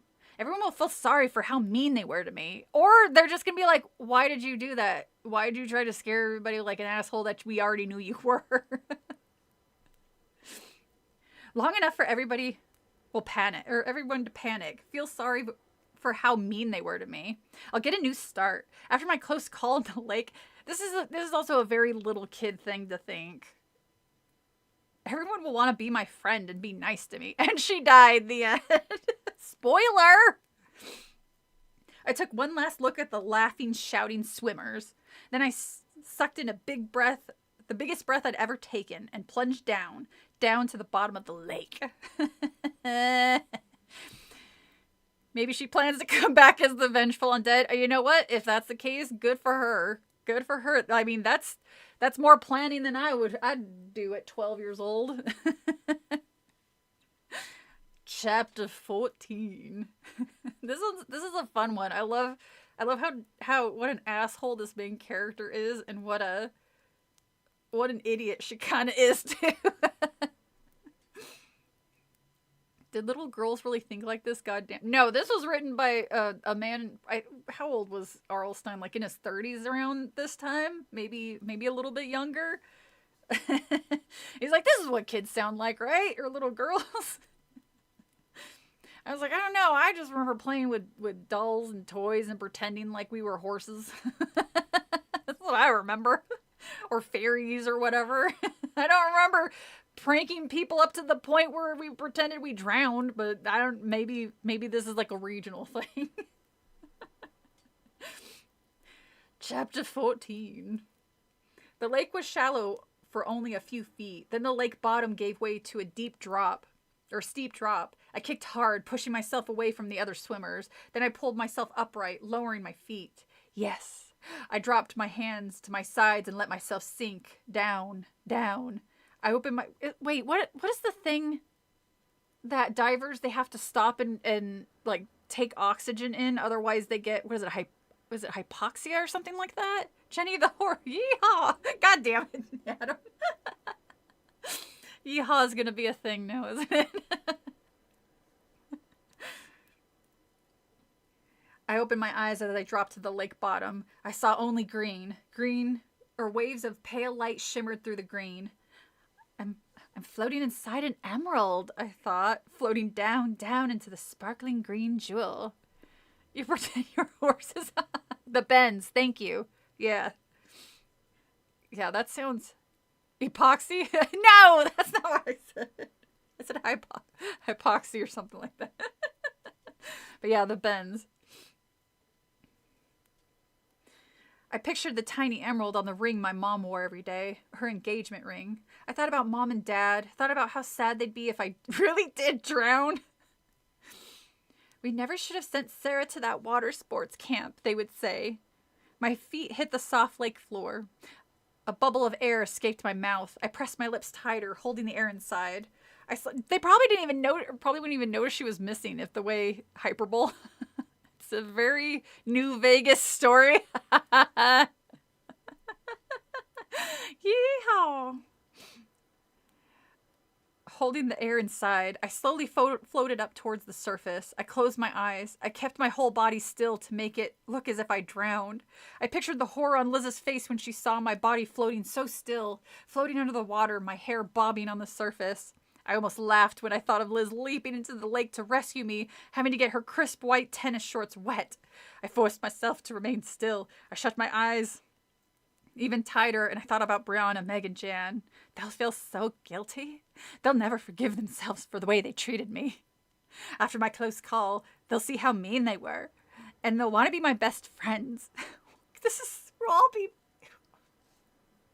We'll all be best friends, and we'll have a great summer together. I'll make them be my friends. Jesus. This child does not need to be in a camp. This child needs to be in a straitjacket.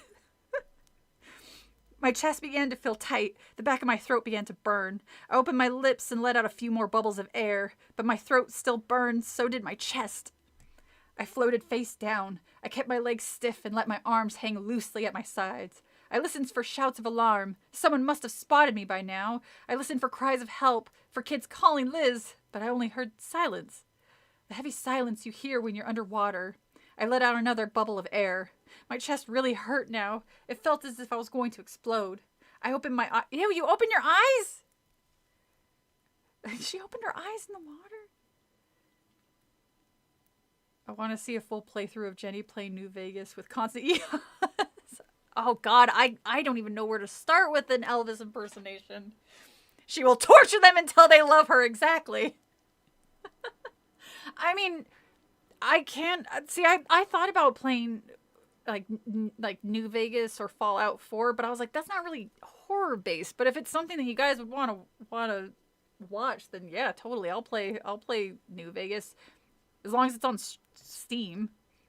Too many animals being killed in New Vegas. Aw! I forgot about that. You know, I will pull through it, but I will definitely be bitchy about it.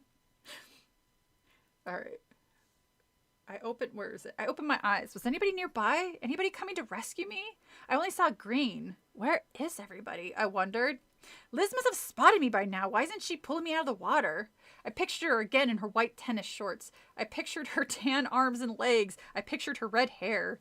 Liz, where are you? Don't you see me drowning? You said you'd keep an eye on me, remember? I can't stay much longer. Then my whole plan is animal friend perk. You should just get a perk that makes animals friendly to you in Fallout. I think that was one that I'm pretty sure that was the friend animal. Is it called the animal friend perk? Because that was the one I always went for or tried to find first. Be like, oh, I would be friends with everybody, including the bear that looks like it would claw out your eyes just by looking at you.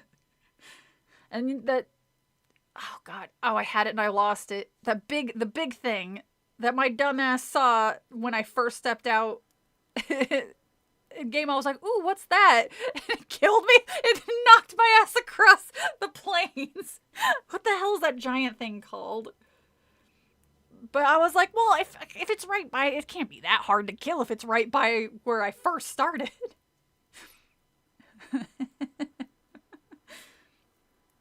A wave of dizziness swept over me. I shut my eyes, but the dizziness wouldn't go away. I pushed out the rest of the air of my lungs. No air, I thought. No air left. My arms and legs ached. Just give up. Deathclaw? Deathclaw sounds right. Yeah, I'm pretty sure, Grandma. With my eyes closed, I saw bright yellow spots. Dancing yellow lights, they grew brighter and brighter. They did a fast, furious dance all over. Is she actually gonna die? from just... She's so stubborn. She just won't. I'm so cold, I realized. I feel so cold. The dancing, darting yellow lights grew brighter. Bright as spotlights. Bright as flash bulbs. Flashing around my still cold body. I shuddered from the cold. Shuddered again. Cold, thick water filled my mouth. I stayed under too long, I've realized. No one is coming to save me. Too long. Too long. God, even when she's drowning, she's super dramatic. I can't stay under any longer. I can't wait any longer. I struggled to raise my head out of the water, but it felt so heavy. It weighed a ton. Can't stay down. I can't breathe. With a burst of strength, I moved my shoulders, pulled them up, hoisted up my head, so heavy. My hair filled with water, my hair so heavy, the water running down my face, over my eyes. I turned to shore, squinted through the bright darting lights, squinted through the water running down my face, squinted. No one was there. I turned again. My eyes searched the water. No one's there. No one's swimming. No one on the shore. Where is everyone? I wondered, shivering, shuddering. Where did everyone go? Brains! Yeah, cool fact about Fallout 4, the robot from Diamond City, Takahashi, is voiced by the guy who created Resident Evil. Really? That's super cool. That's a good reason to play Fallout. I mean... I do like Fallout, and it seems like everybody else does in the chat too. Chapter 14. Yeah, just like I want to pet the Deathclaw. What's the thing is like if it's not supposed to be friend, why is it friend shaped?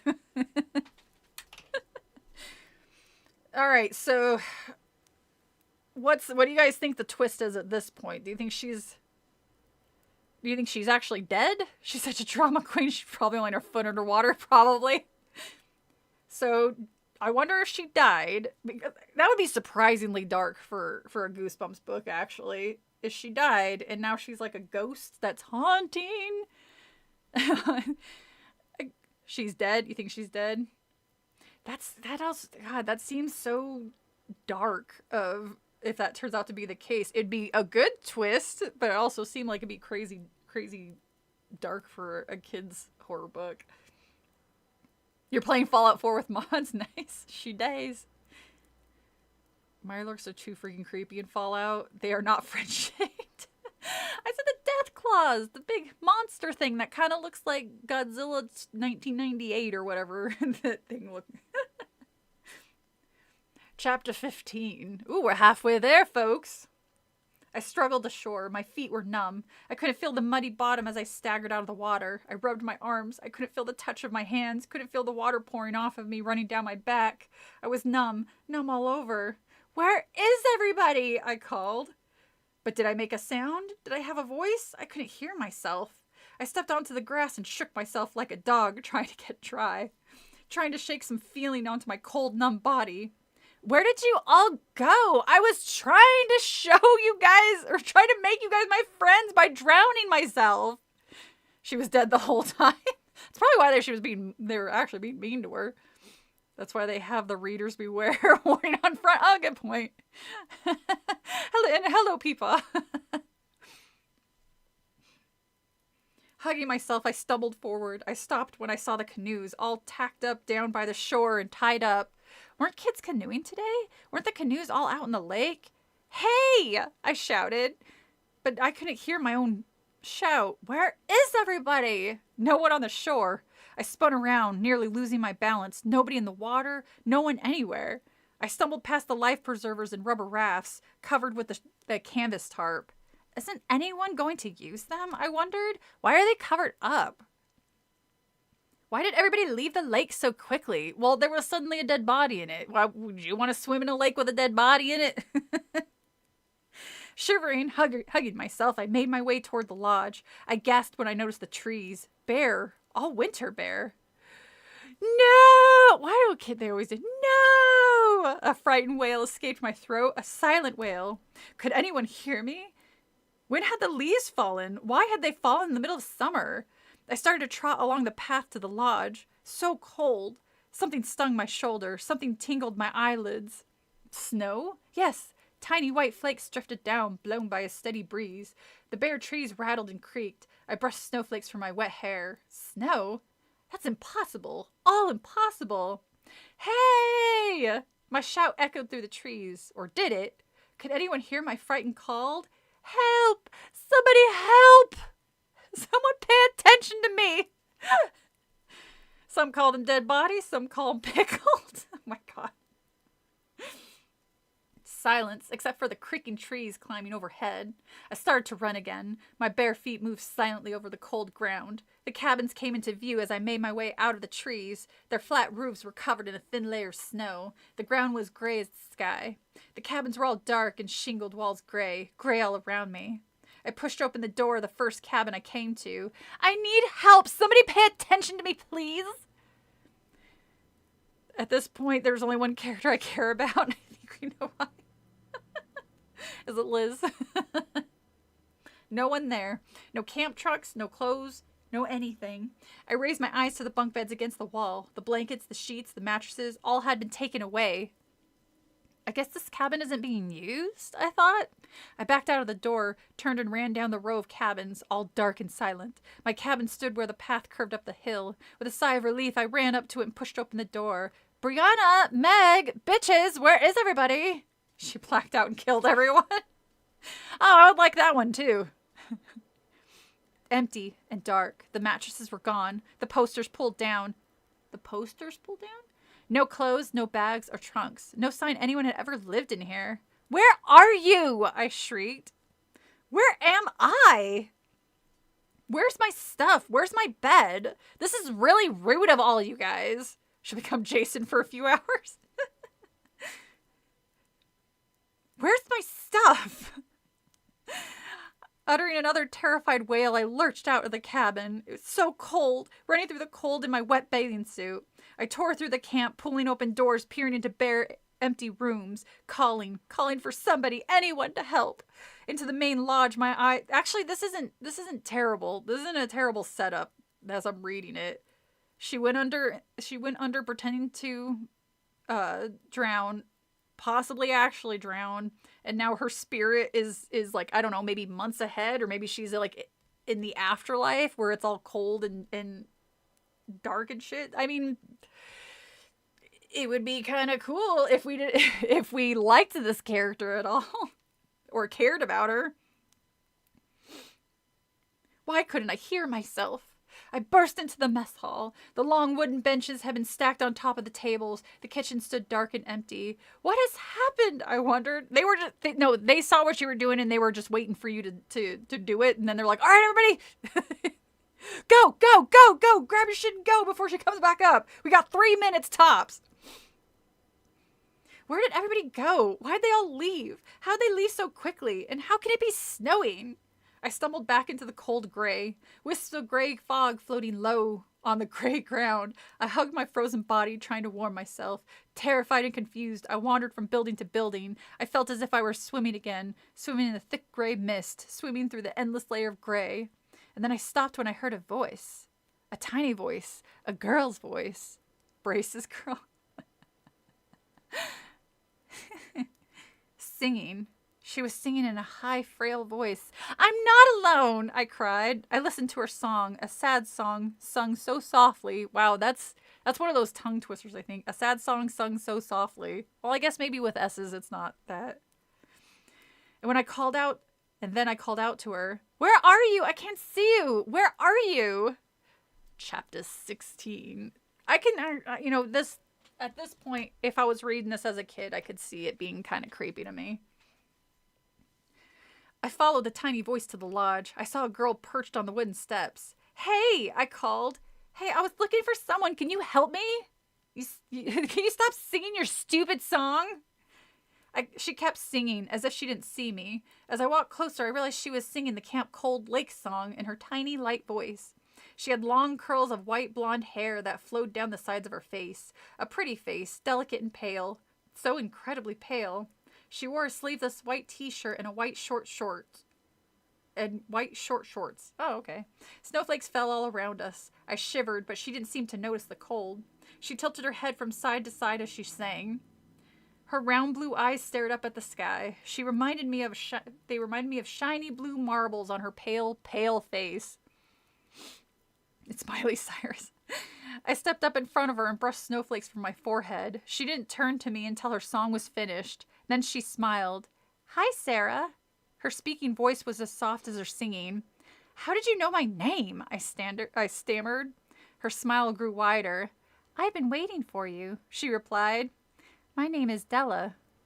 Della, I'm so cold. Whatever, I don't care. It's about me, I blurted out.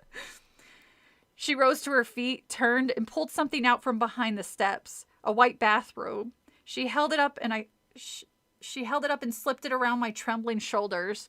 Her hands were so light I could barely feel them. She helped me tie the belt. Then she stepped back and smiled at me again.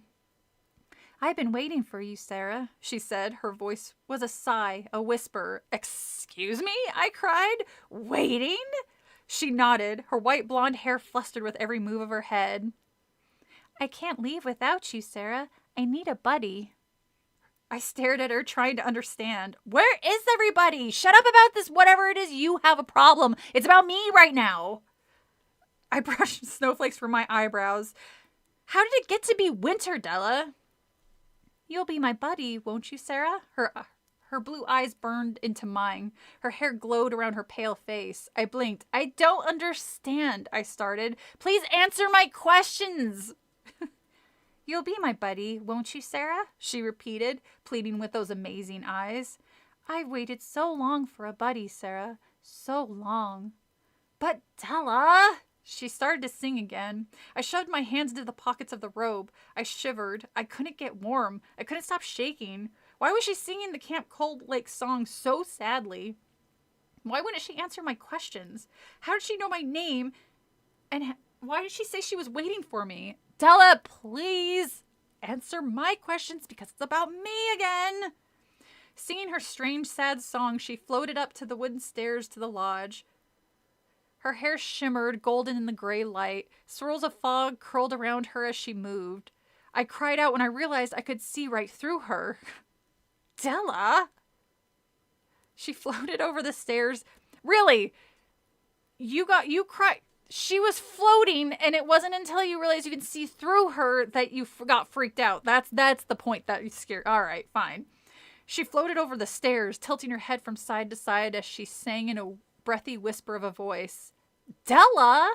She stopped singing and smiled at me again. Snowflakes covered her blonde hair. The fog still swirled around her.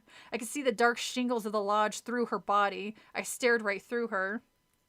Sarah, you're my buddy now, she whispered. I need a buddy. Everybody at Camp Cold Lake needs a buddy. But you're dead! Gross! I don't want to be a buddy with you, I blurted out. Della is dead, I realized, and I'm her buddy. That means I'm dead too. Yeah, good job finally figuring that one out there, genius. Chapter 17. All right, water break. Ooh. Wait. Della can't possibly be the thing that was on the cover of this. I bet that song was a growling metal song. I can't do the deep. I tried. I can't do it.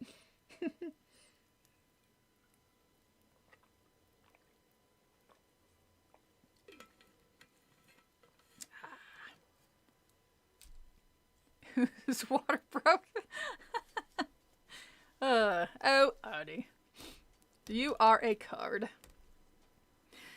Chapter 17. Della floated over me, so light and pale. The wind fluttered her hair. It rose around her like a shimmering halo. You're dead, I murmured. And I am too. Saying the word sent a cold shudder down my body. Wow, I really am stupid. I should have just lifted my hair. Della had probably drowned here, drowned in the lake. That was why everyone at the camp was so crazy about water safety. Yeah. Kind of weird that you're suddenly... Oh, they didn't want us to drown. That's what the deal was. That explained the endless water safety lectures that you didn't listen to. And the long list of rules that you didn't memorize. And why the counselors insisted on a buddy system at all times, which they weirdly ignored that last time. Bella drowned here, and now I'm her buddy. I'm her buddy because I drowned here too. No! I'm stuck with a loser! My game stopped because my internet... Oh no! Amash's stream... Your internet went out? That sucks when that happens. It happens here when it gets really windy and when it gets sloshy rainy. Ugh, it's the worst. She dead, then I went out to smoke and mist a bottle. This is why you listen to it on your phone, Dex. That's why you can take it with you. A long wail of horror, of disbelief escaped my throat. I threw my head back and wailed like an animal, wailed out my sorrow. Della floated over me, watching me, waiting for me to stop. She knew what I was... She's like, God, like she was checking her ghost watch every few minutes. Waiting for me to stop. She knew what I was thinking. She knew I had figured everything out. She waited patiently. How long has she been waiting there for me? Waiting for a buddy. Another dead buddy.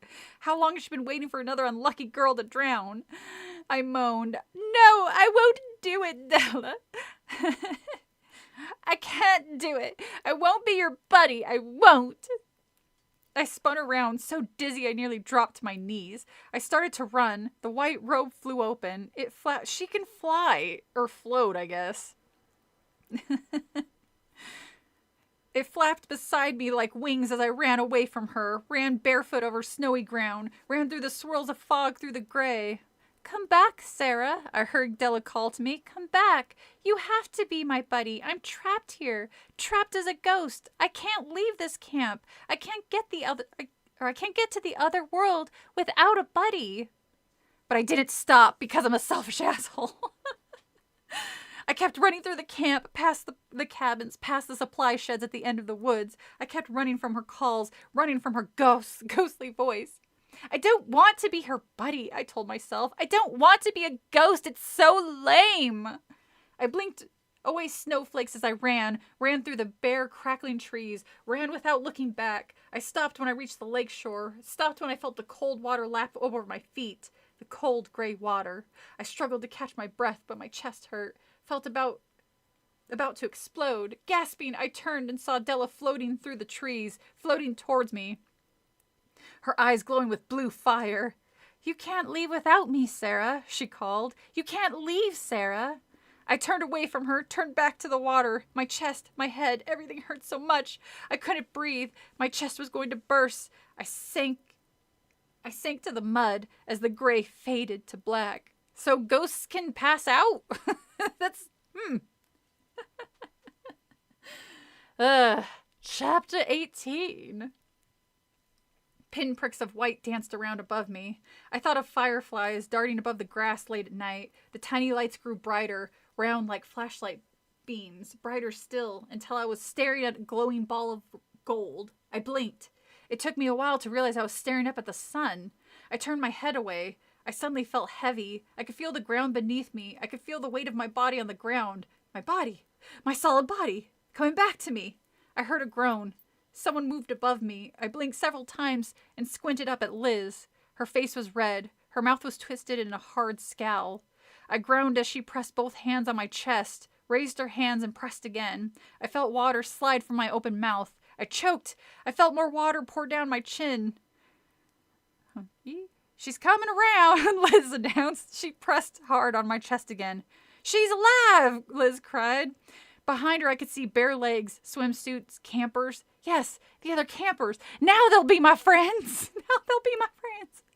I groaned again. Liz continued to work over me. I'm lying on my... Oh, wait, nope. I'm lying on my back, I realized. I'm on the lake shore. I'm getting CPR. The other campers are standing around me, watching Liz save my life. I'm alive! The word burst from my throat. I sat up and gazed around. No, you fucking didn't. Because after you were drowned, you need immediate... Your brain has been without oxygen. You need an immediate hospital visit. Use the TV to watch because I can hear. Oh, I gotcha. That's true. Everyone is back, I realized. It's summer again. The leaves are back on the trees. The sun is beaming down and everyone is back, including me. And now they'll definitely be my friends. She's learned nothing in the end. I know. Again, I know what I'm going to do. I'm going to drown everybody one by one, lure them to the lake and drown them.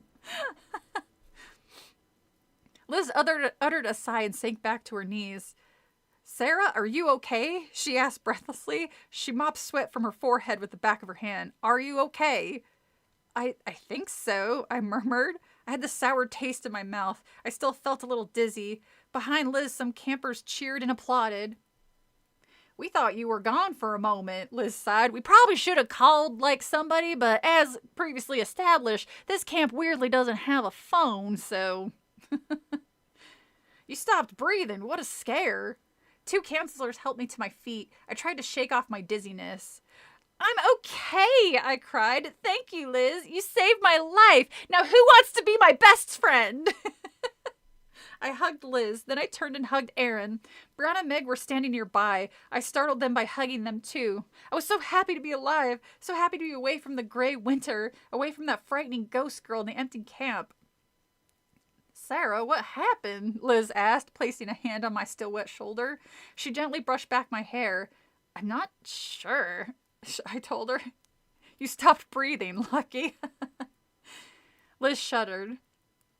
When you stopped breathing, I got so scared. Yeah, she was in the water. She took in water into her lungs. Call an ambulance, Jesus.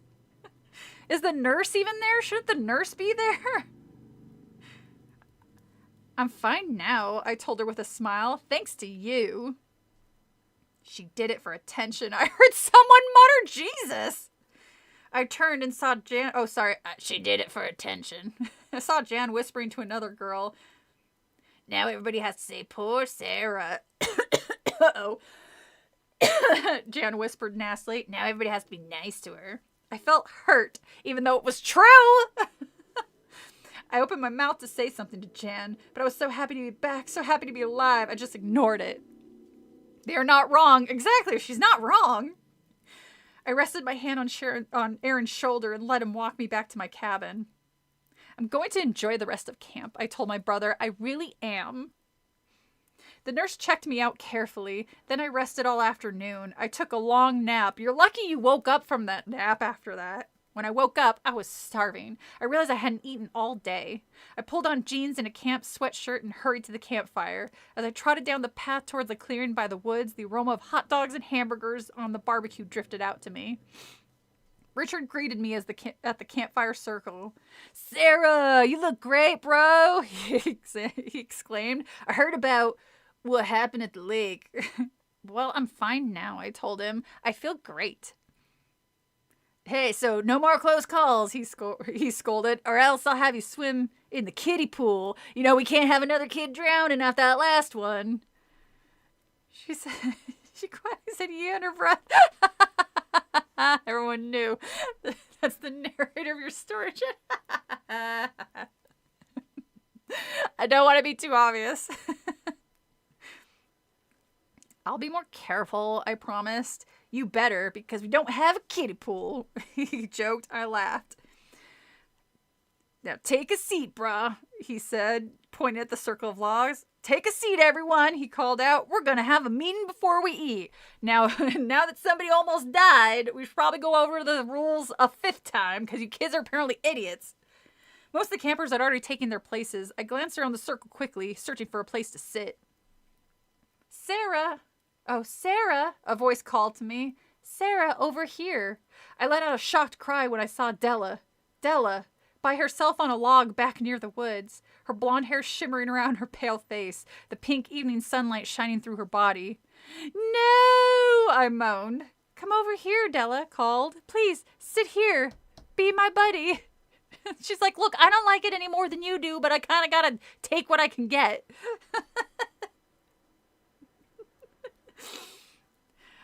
She's like, "Look, I'm desperate at this point, all right?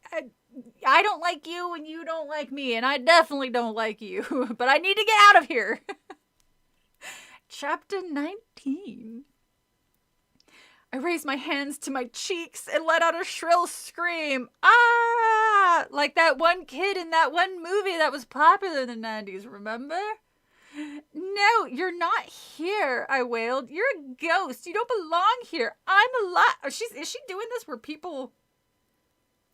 Oh yeah, she's saying this out loud where people can hear her. I turned and saw Richard and Liz hurrying towards me. Across the circle, Aaron jumped up and came running over. "Sarah, what's wrong? What is it?" he cried. "Don't you see her with her ugly skirt and stuff? Ugh."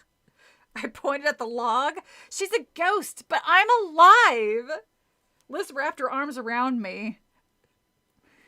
It's okay, Sarah," she whispered. "You're okay now." "But she's sitting right there. Look at her. Ugh. She's like dead and shit."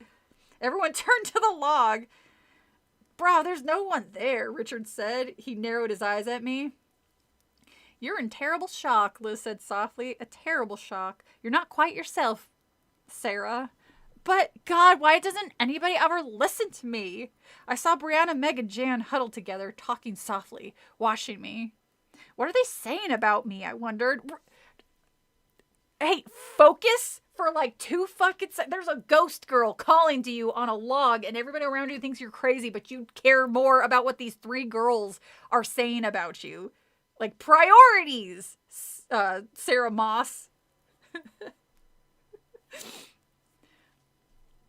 "Bro, do you want me to walk you back to your cabin?" Richard asked. I shook my head. "No, I'm starving. I'll just deal with this ghost girl later." Liz laughed. "Maybe that's your problem. You're so hungry you're seeing things. Now let's get you a hot dog, fast." After a couple of hot dogs, I started to feel better. The campfire meeting happened. So Della's like, hello, I'm right here, and everyone's just ignoring me. Especially my buddy. I sat next to some girls from a different cabin. As Richard talked, I gazed around the circle, stared at the camper's face, orange from flickering campfire. I searched for Della. Della the ghost. There's only one Della at this camp. Was she still here? Still watching me? Still waiting for me to be her buddy? I sat forward tensely, my whole body stiff, my eyes strained to see her pale, pale face. But she had vanished. For now. Liz took over the meeting. Most campers groaned when she started another lecture on water safety. "We had another close call today," she said. "A frighteningly close call." I mean, again, we probably should have informed somebody like her parents, but we're not gonna. Because then that's just going to cause all types of trouble. Have to sign an NDA. I knew everyone was staring at me. I could feel my face growing hot. I gazed into the yellow flames of the campfire. When I raised my eyes, I saw Brianna, Meg, and Jan on the next log whispering together. About me? Not everything is about you, Sarah.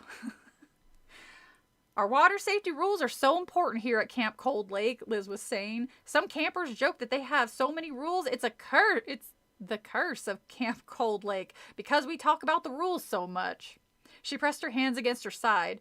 Her eyes moved from camper to camper. But as we saw this afternoon, she continued, this child is walking around after drowning in the afternoon. The buddy system isn't a curse, it's a blessing. She didn't have, I guess that is a good point because she didn't have a buddy when she drowned, but that's kind of on you, Liz. You're the one who's like, yeah, I'll watch you. It's fine. A face rose up behind the darting flames of the fire. I gasped. Della! No, a girl from another cabin, climbing up to get more food. I sank back. I have to get away from this camp, I decided. I can't have a good time here. Not if I always have to keep an eye out for Della. It's always something. Yeah, she's really not having a great time at camp, is she? Liz rattled on about the water rules, which I apparently was not paying attention. Because why would you after the close call? Richard made a few announcements. Everyone sang some camp songs. When the campfire ended, I jumped up quickly and started along the path for my cabin. I had gone only a few steps when I heard fast footsteps behind me, and I heard someone calling my name. Was it the ghost? I turned to see Aaron jogging up to me. What was it screaming about? He demanded. Did you really think you saw a ghost? Why should I tell you? I snapped. I continued along the path, walking rapidly. You'll only laugh at me. Try me, he replied, trying to catch up. I won't laugh, I promise. I saw a ghost girl, I told him. I swear I did. She called to me. She wants me to be her buddy. Aaron laughed. No, really, he said. What did you see? Be serious. I am serious. God, I cried. I have to get away from here, Aaron. I'm going to run away, get a phone, and call Mom and Dad. Tonight, I'm going to tell them to come get me. You can't, Aaron replied. He grabbed my arms and forced me to stop walking. I could see kids staring at us as they walked past. Mom and Dad won't make more than one trip up here, so if you call them, they'll make me come home too, Aaron protested. Well, no, you're going to get bussed back, I think. Well, shit, maybe they do have to come get the kids. I can't remember, because I never went to camp, or at least I don't remember camps. But, or wait, maybe I think we did day camps, so I don't remember.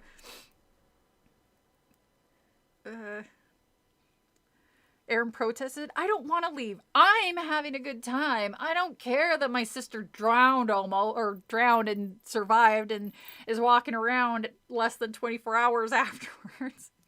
You don't understand, I told him. I can't stay here. I can't. Please, Sarah, he begged. Try to stick it out. Give it a little more time. You're just a little messed up because of the lake this afternoon. But you'll be okay. Give it some time. I didn't say yes, but I didn't say no. I just told Aaron good night and headed to my cabin. I stopped outside the door. All the lights were on. I heard Brianna, Meg, and Jan talking softly. They stopped talking as soon as I stepped inside. All three of them stared hard at me. Their expressions were very tense. They moved quickly.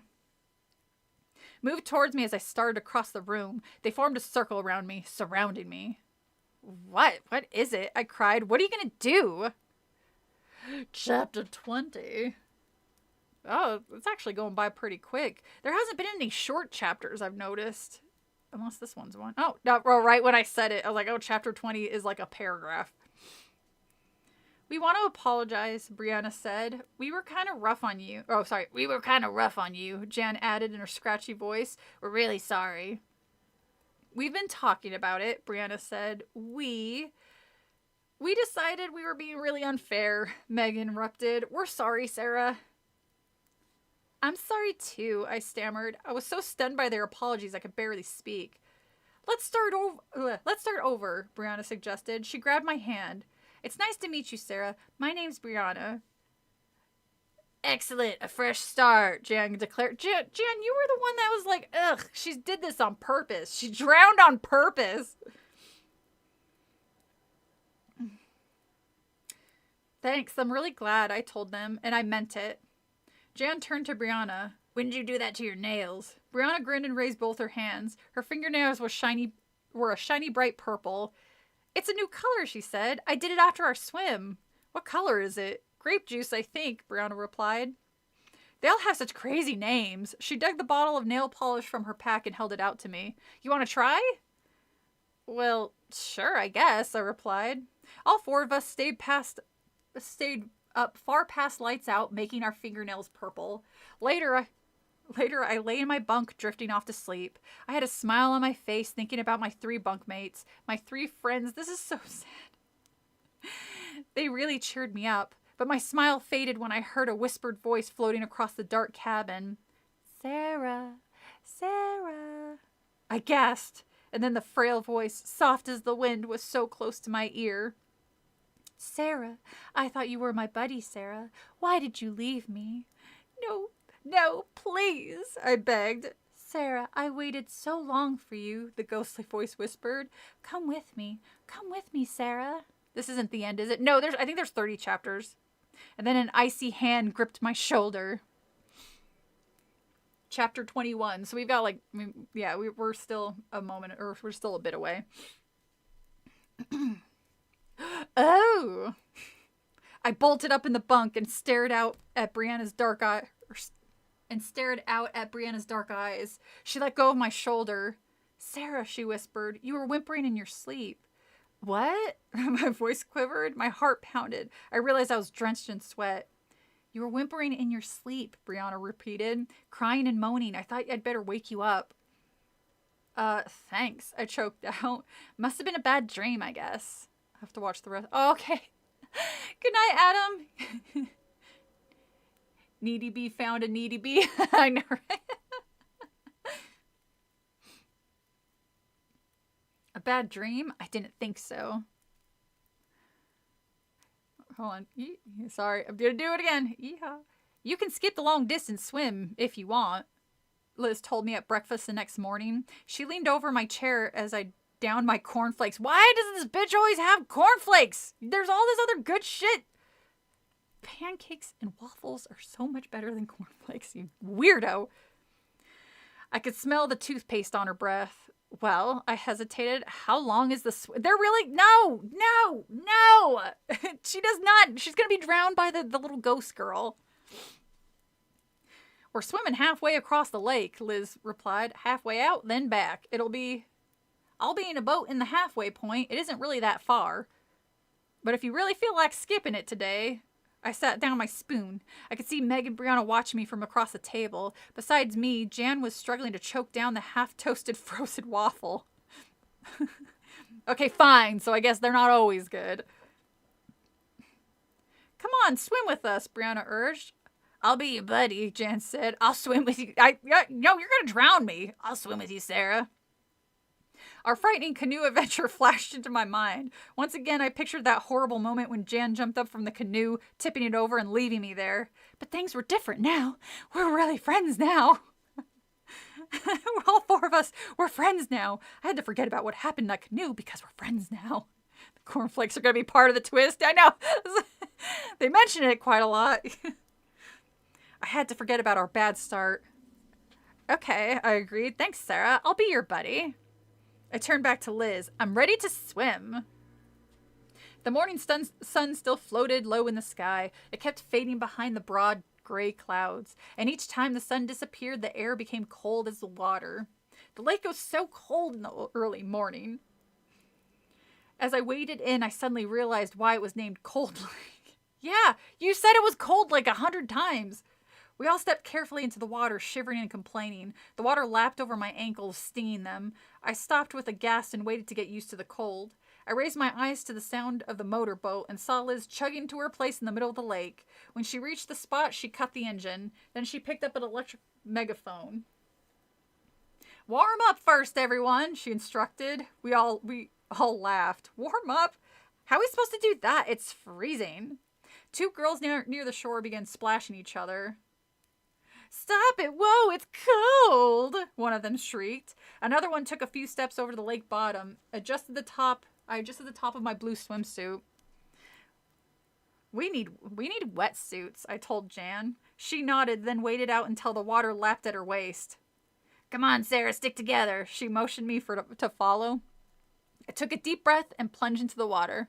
A shock of cold swept over my body, but I dove under the water and swam out a few strokes. Then I raised my head and turned back to Jan. Show off, she muttered. I thought our main character wasn't a strong swimmer.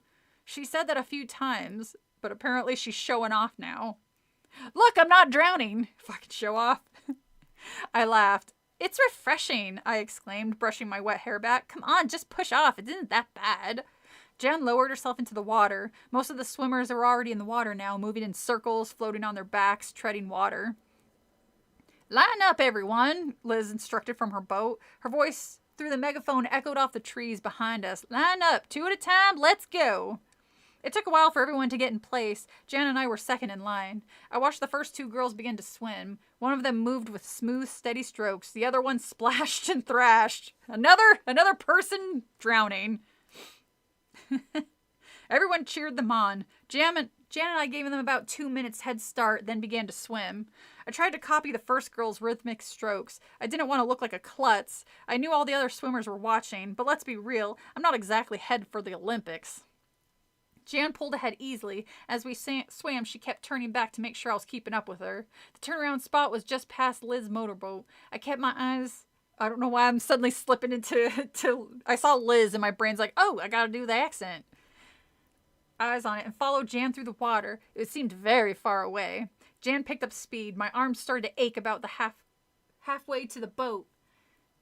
I'm in bad shape, I told myself. I really gotta start working out or something.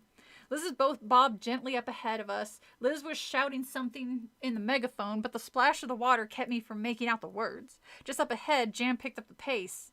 Hey, slow down, I called, but there was no way she could hear me. Ignoring the aching in my arms, I struggled to catch up with her. I kicked my legs harder, splashing up water behind me. The sun dipped once again behind a high cloud. The sky darkened and the water seemed to chill. Liz's boat rocked in the water just up ahead. I kept my eyes on Jan, watched her steady kicks, her hair bobbing on the surface like some kind of sea creature. When Jan turns back, I'll turn back. I swam a little faster. Let's turn, I pleaded silently. Jan, we're here.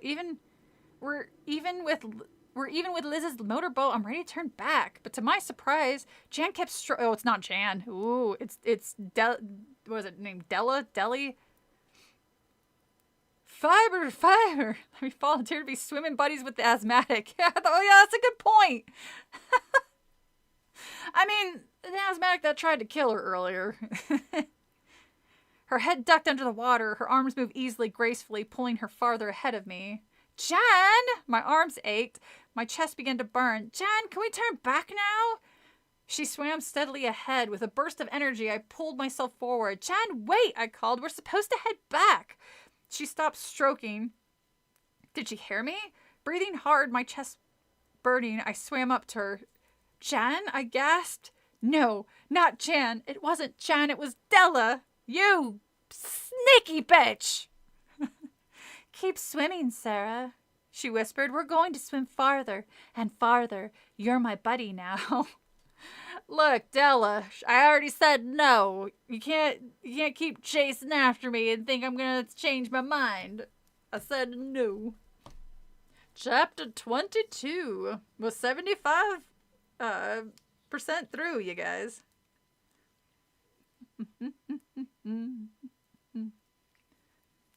Lubricated lips. Okay, chapter 22.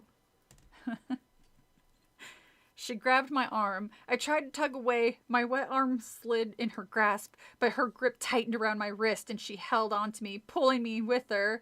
Ow! She was strong. So strong for such a frail-looking girl. She's a ghost. I mean, she could be frail, but she's also a ghost. I struggled, slapping the water, kicking, squirming, and twisting. Della, I won't come with you. I jerked my body around, spun hard, and broke free. Dropped beneath the surface, lifting both arms. Rose up, coughing and sputtering. Where was she? Where? Was she right behind me? Ready to pull me with her? I spun away. The water rocked and tilted. Sarah! Sarah! Was she calling to me? Why couldn't I see her now? I turned again. My eyes stopped on the boat. Yes, the boat! Ignoring my racing heartbeats, my aching arms, I plunged forward. The boat! I gotta reach the boat before she grabs me again. Swimming furiously, kicking up with the last bit of strength, I dove for the boat, stretching my arms out, stretching, and grabbed the sides with both hands, choking and gasping. Grabbing the side of the boat, I tried to pull myself in.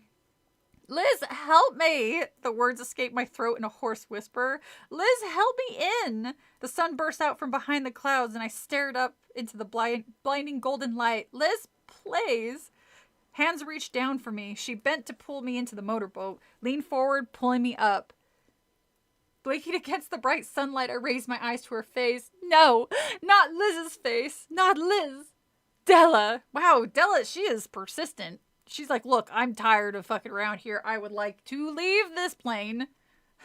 Chan is definitely going down. I know. What's wrong, Sarah? She whispered, pulling me up to her. Sarah, you're okay. You're perfectly okay. Chapter 23. Let go, I wailed. I tore myself from her grip and tried to blink away from the sun and stared up at Liz. Not Della, Liz. Her face twisted in concern. Sarah, are you okay? She repeated. I stared up at her, waiting for her face to change again, waiting for her to become Della again. Only had I imagined Della's face? Had the streaming sunlight tricked my eyes? With a sigh of relief, I let her help me into the boat. I stumbled to my knees. The boat rocked up and down. Liz narrowed her eyes at me. What happened out there? Before I could answer, I heard splashing outside of the boat. I froze. No, Jan pulled her up from the side. She brushed her wet hair out of her face. Sarah, didn't you hear me calling you? She demanded. Jan, I didn't see you. I thought that... My voice caught in my throat. Why'd you swim away from me? Jan asked. You're my buddy, remember? I know, but you're kind of scary. In that voice.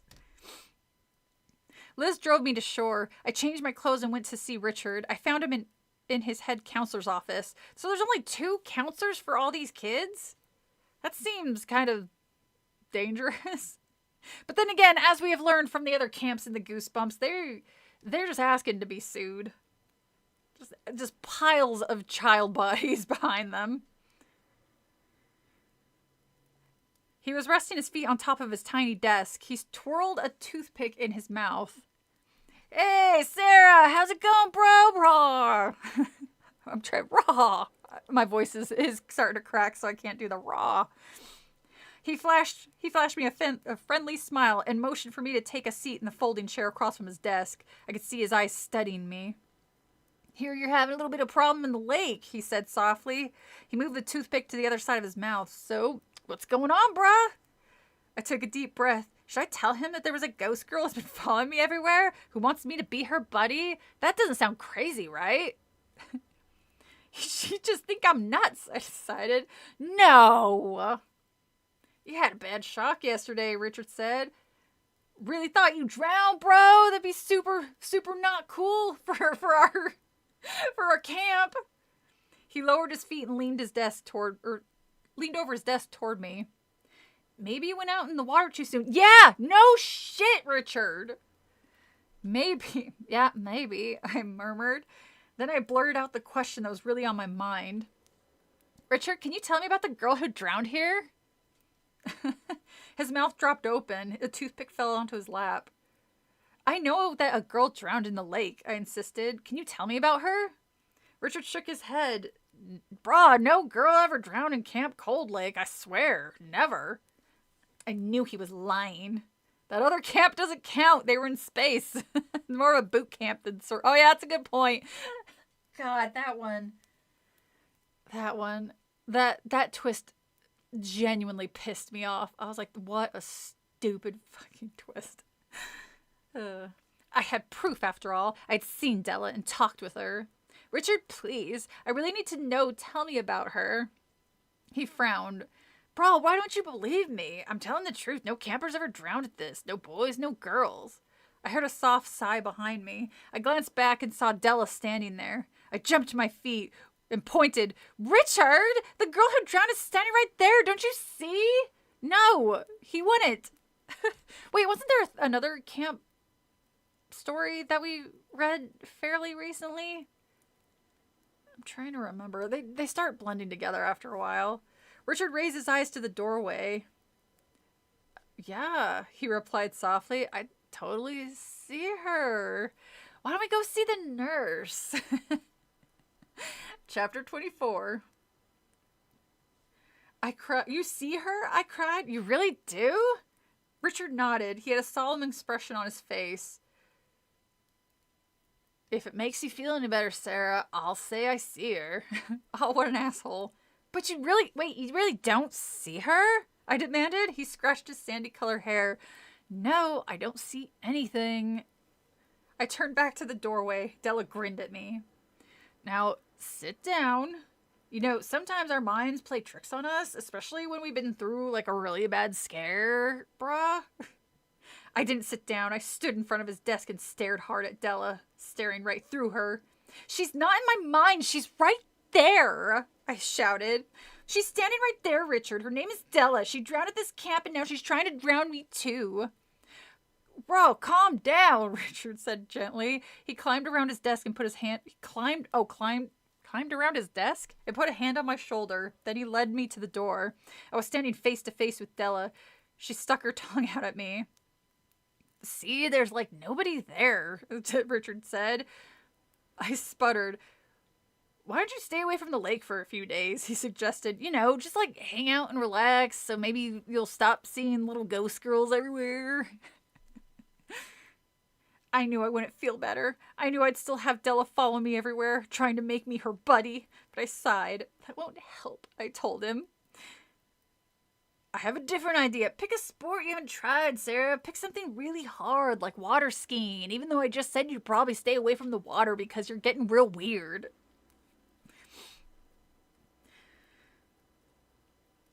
I rolled my eyes. Yeah, right. Whatever. I'm trying to help you, brah, he said sharply. Well, thanks, I replied. I didn't know what else to do. I guess I'll go to lunch now. I trudged out of the tiny office and took a deep breath. The air was much cooler out in the main lodge. I turned the corner and headed towards the mess hall in the front of the building. As I turned the corner, I heard Della's frail voice behind me. You can't get away, Sarah. You're my buddy. There's no need to run. You'll always be my buddy. The soft words, so close to my ears, sent shivers down my spine. Something inside me snapped. Shut up! Shut up! Shut up! Shut up! Shut up! Shut up! Leave me alone! I spun around to see if she had heard me, and I gasped in horror. Chapter 25. Brianna stood behind me. Her mouth dropped open in shock. Okay, I'll go, she said, backing up. You don't have to be so nasty, Sarah. I was just seeing how you were doing. Wow. I felt so bad. Brianna thought I was talking to her. I stammered. I thought you wanted to be friends, Brianna snapped. I didn't even say a word to you and you bit my head off. I wasn't talking to you, I finally choked out. I was talking to her. I pointed to Della, who leaned against the wall behind us. Della waved at me and giggled. I like Della. She's just fucking with her at this point. Sun from the open lodge window lit up Della's blonde hair from behind. I could see the window right through her body. I was talking to her, I repeated. Brianna raised her eyes to the window, and the strangest expression crossed over her face. The next morning, I gulped down some gooey scrambled eggs for breakfast. Then I made my way back to the boat deck. Don't even ask why I decided to try water skiing. I really don't have an answer. Probably because you're a fucking idiot. You keep going back into this water when this ghost is trying to actively kill you. She's trying to drown you, and you're going. You know what? Fine. I can't be trying to talk some sense into book characters from the 90s. I suppose I did it for Aaron. The night before, he begged me once again not to call Mom and Dad. Aaron really didn't want to go home. He said he was having the best summer of his life. I mean, his sister almost drowned, so that's kind of funny that he's calling it the best summer. Shh! Sure, I thought. Easy for you to have a good summer. You don't have a ghost following you around. Well, he still has like a bitchy sister, so I mean, it's something. He was so close to being an only child, guys. So close. I won't go to the lake, I decided. I'll hang around the cabin and read or something. But in the morning, I realized that was a bad plan. I'd be too scared to stay by myself in the cabin while everyone else was at the lake. Well, it's like hang out by the lake. You don't have to go in the lake. It's like they don't even think that that's I can just sit on the lake or on the dock and read, and then I'm still around people. I was so stressed out I could barely think at all. I should have stayed as far away from the water as possible. I would have no way of protecting myself against Della. But I really didn't want to be alone, so I followed Richard's advice. I went to the boat dock and told Liz I wanted to try water skiing. That's a great idea, Sarah, Liz cried, flashing me a pleased smile. Have you ever done it before? It's easier than it looks. I told her I'd never tried it. She pulled a yellow inflated life vest and a pair of skis from the equipment shed. Then she gave me a short lesson, showed me how to lean back and how to bend my knees. This seems like a really bad idea for somebody who has never water skied before and drowned yesterday. A short while later, I was on the water waiting for the motorboat to come around. Meg was using the boat now, skiing behind it, sliding over the water. Her orange bathing suit glowed in the morning sunlight. The hum of the boat echoed over the water. The lake bobbed and rippled on the boat's wake. Meg let out a cry and let go of the tow rope as the boat sped near the dock. She splashed into the water, then quickly pulled off her skis. Then she came walking to the shore. My turn next, I said softly. I felt a knot in my stomach. Meg flashed me a thumbs up. I struggled with the skis, but finally got them in place. Then I pulled to the tow rope, gripping it tightly with both hands. The motorboat sputtered and coughed. The boat rocked up ahead of me in the rippling blue water. I steadied myself, lowered myself the way Liz had showed me, and took a deep breath. Ready, I called. The motorboat sputtered and then roared. The boat pulled away so fast the tow rope nearly flew out of my hands. Whoa!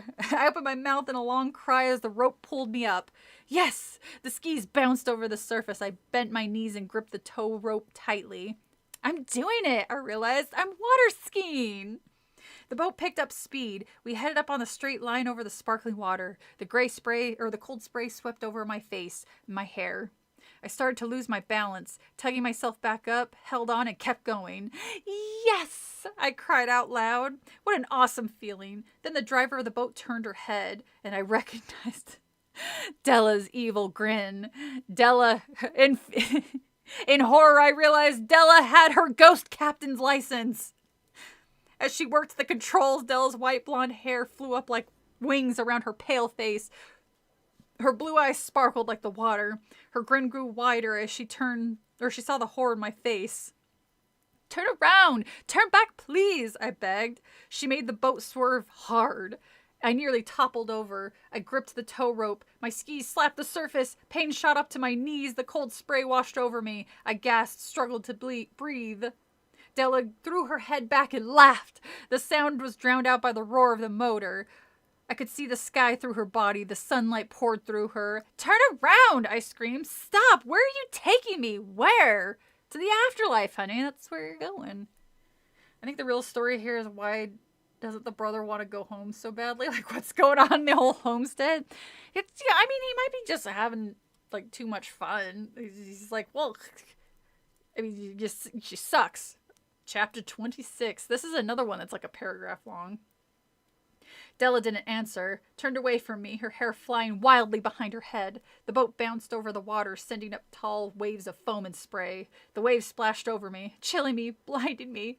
Gripped in panic, it took me a long time to realize I had an easy escape. I could let go of the tow rope. You fucking idiot. I'm sorry. It's kind of funny it took her that long to be like, oh, I could just let go. But then if she does that, then what stops Della from like circling around and then just mowing her down?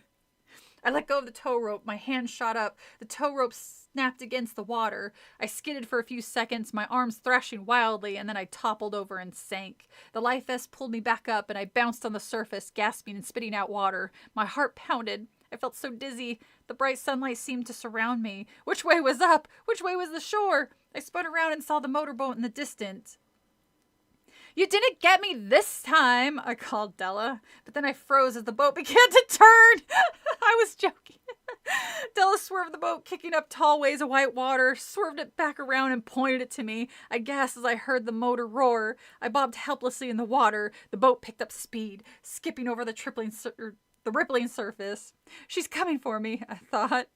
She's going to make me her buddy forever. I'm trapped out here. She's going to run me over. Yeah, you fucking should have thought of that before. Wow, are all these chapters like a... Oh, okay.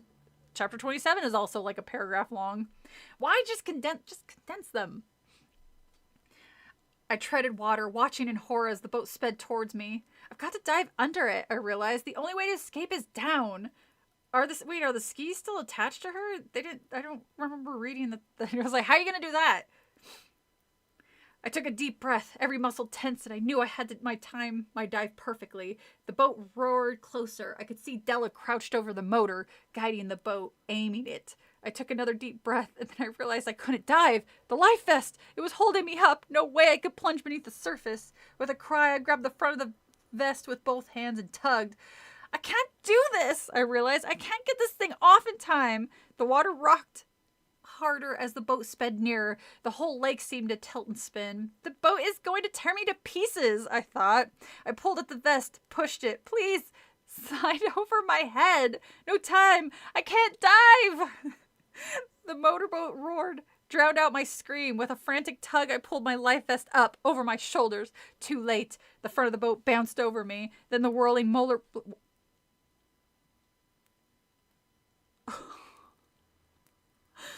The front of the boat bounced over me. Then the whirling motor blade sliced off my head. What?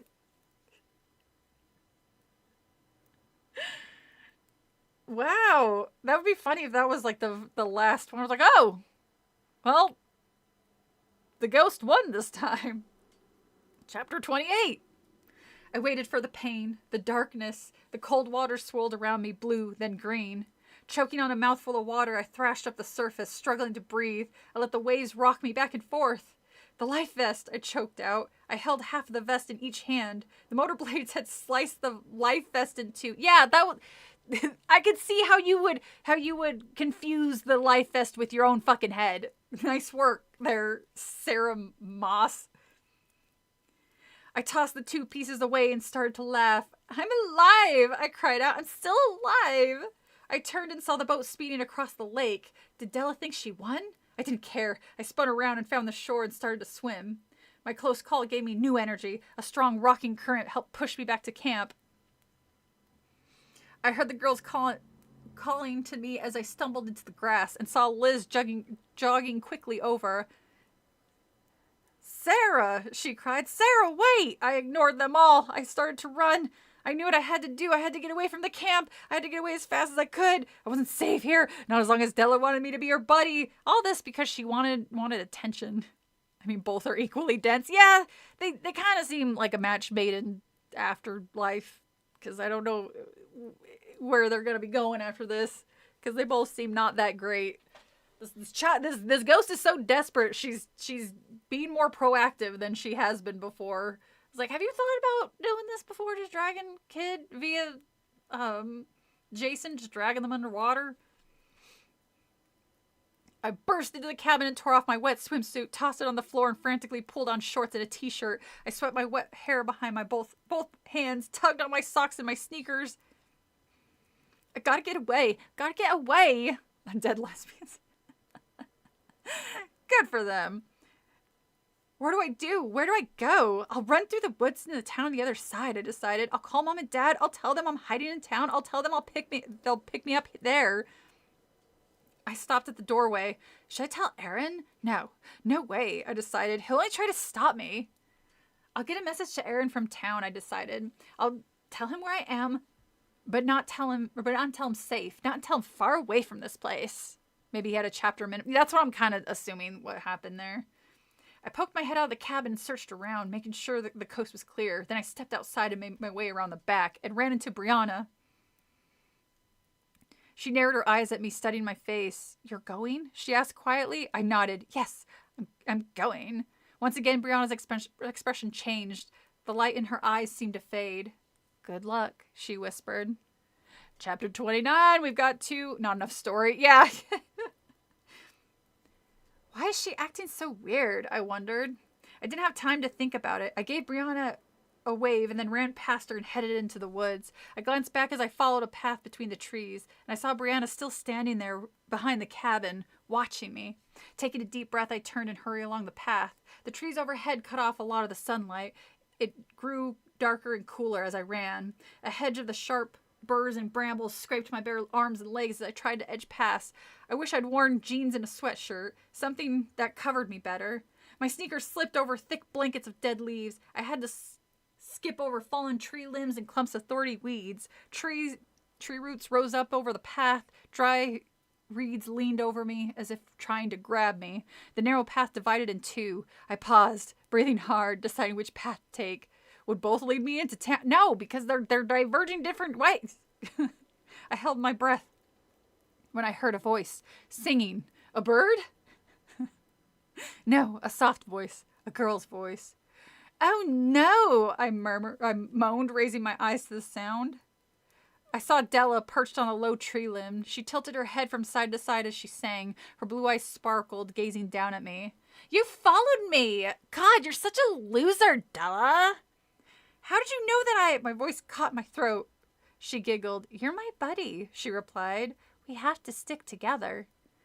No way, I screamed up at her. You lose, Della. I'm not going to be your buddy because I'm never going to that lake again. I'm never going to drown like you. Della's smile faded. Drown? She shook her head. Sarah, what makes you think that? You're very confused. I didn't drown. What? My mouth dropped open, and I stared up at her in shock. Close your mouth, Sarah. A fly will fall into it. Della tilted her head back and laughed. Then she shook her head again. How can anyone drown at Camp Cold Lake? She demanded. They give a lecture about water safety every 5 minutes. No one would ever drown in Camp Cold Lake.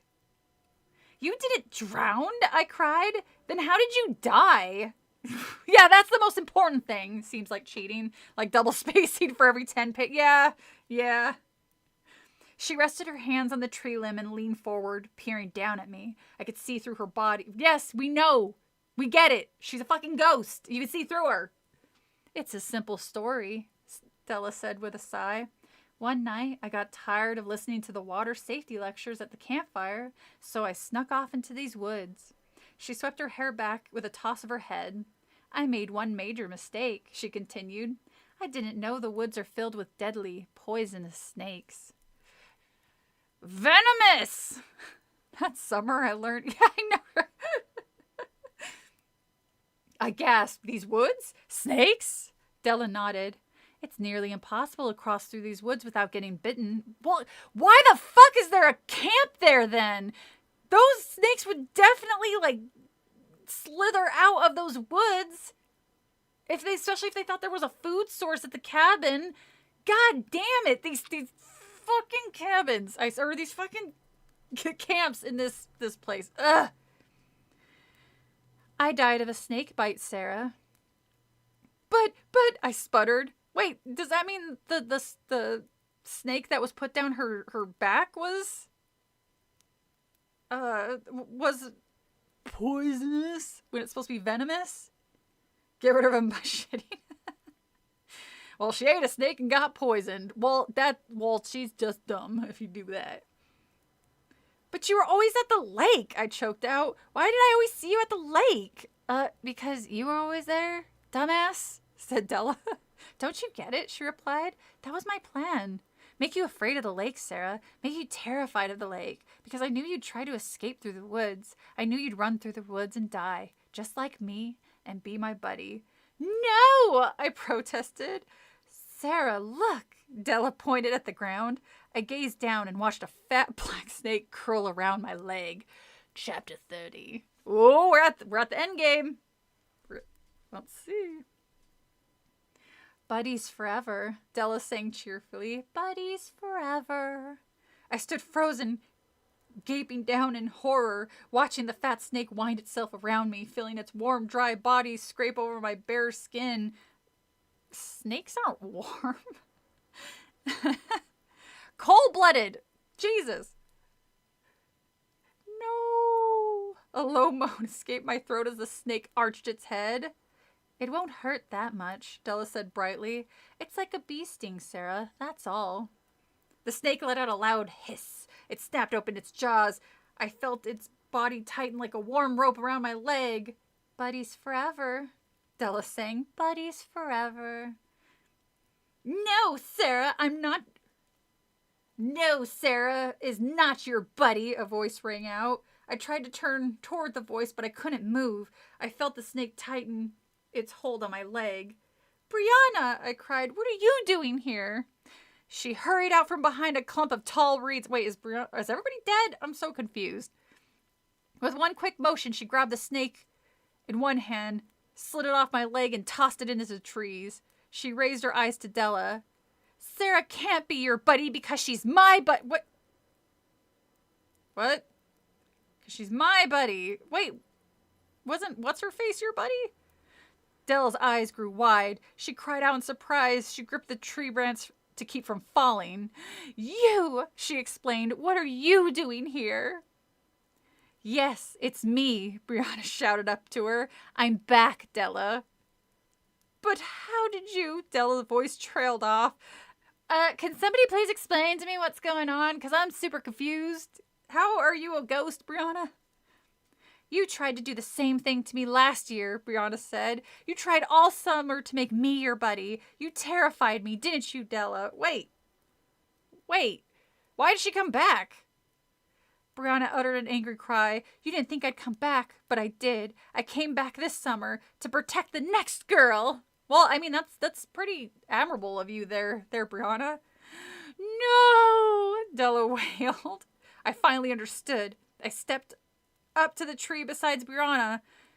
Brianna is my buddy, I declared. And wait, why was she being such a bitch to her if she realized that she was the one that was, oh, whatever. And I'm coming back next summer to warn the next girl. No, Della raged. You can't do that. I've waited so long. Why is there so much safety in this camp? She lost her balance. Her hands flew up as she started to fall. She grabbed for a limb and missed and dropped silently to the ground. Then she was gone. Vanished. You rage at space camp too. This camp thing is becoming a motif for you. Well, they're not great. They're like, the twists aren't great. She grabbed for the, I kind of, who said, didn't somebody in the chat say like it was a camp for the dead? I probably would have liked that one better. And I want to know who the hell the guy on the cover is, because I don't remember that. With a very wary sigh, I climbed to my feet and shook my head. Is she gone for good? I murmured. Brianna shrugged. I hope so. No, she's not. I turned to Brianna. You saved my life, I cried. Thank you for following me. Thank you for saving me. With a happy cry, I stepped to her. Thank you. I wrapped my arms around her to hug her, and my hands went right through her right through her body. I gasped. I grabbed her shoulder, but I couldn't feel a thing. I jumped back in shock. Brianna narrowed her eyes at me.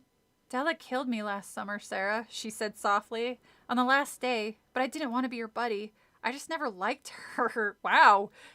Kind of a mean girl even in death. She floated forward, raised herself off the ground, and hovered over me. But I need a buddy, she whispered. Everyone has to have... This doesn't make any fucking sense. Everyone has to have a buddy. You'll be my buddy, won't you, Sarah? I saw the hissing snake in her hand, but This is such a stupid twist! You'll be my buddy, won't you, Bria? Okay, so,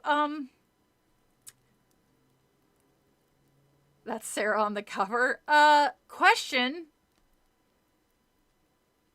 What about Meg and Jan? They saw Brianna had a bunk. She talked to everybody there. This is the stupidest... I think this one's worse. I think this is a worse twist.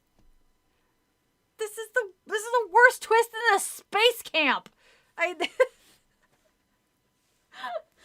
doesn't make any sense. It was fine. It was fine until they're like they're dead too. Is everybody dead? Then she would have already had a buddy with Meg because they were buddies last year. They didn't specify the entire camp was dead, but then that wouldn't make any sense. Ghosts can't drown.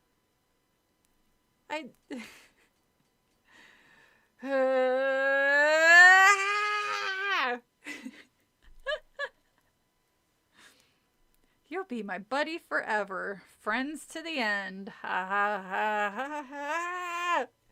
Well, sure hope you guys enjoyed that twist that made absolutely no fucking sense. Because, I mean, we did kind of get a happy ending. The main character probably died. This is a kid's book. I know that, but kids' books gotta still make some amount of sense. You know, never mind. Well, Sarah, I mean, I think it's all. If there were a bunch of poisonous, venomous snakes in those woods, and it's damn near impossible to walk through them without being bitten and killed, maybe warn or maybe tell the kids that, or better yet, not build your fucking camp for children so close to them. Not everybody is a survivalist. They don't know how to survive if they're bitten. I'm so confused. See, it would have made a little more, like, if they had it where the girls didn't realize the snake that they put down her shirt in the beginning of the book was snakes are ghosts. They're just all everybody is a ghost. The snakes are ghosts. The trees are ghosts. The water is ghosts. The half frozen. The half frozen. Wasn't Piranha eating a half frozen waffle in the story? Or was that Jan? I kind of feel like the editor wasn't really paying attention. He's like, God, I don't want to read another one of these stupid fucking kids books. Yes, great twist, Stein or Shadow. I don't know who wrote this one.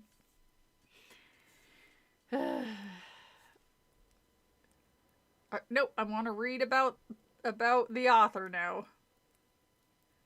Does it say how many books he read? It doesn't say if he wrote this one or if this is a Shadow one.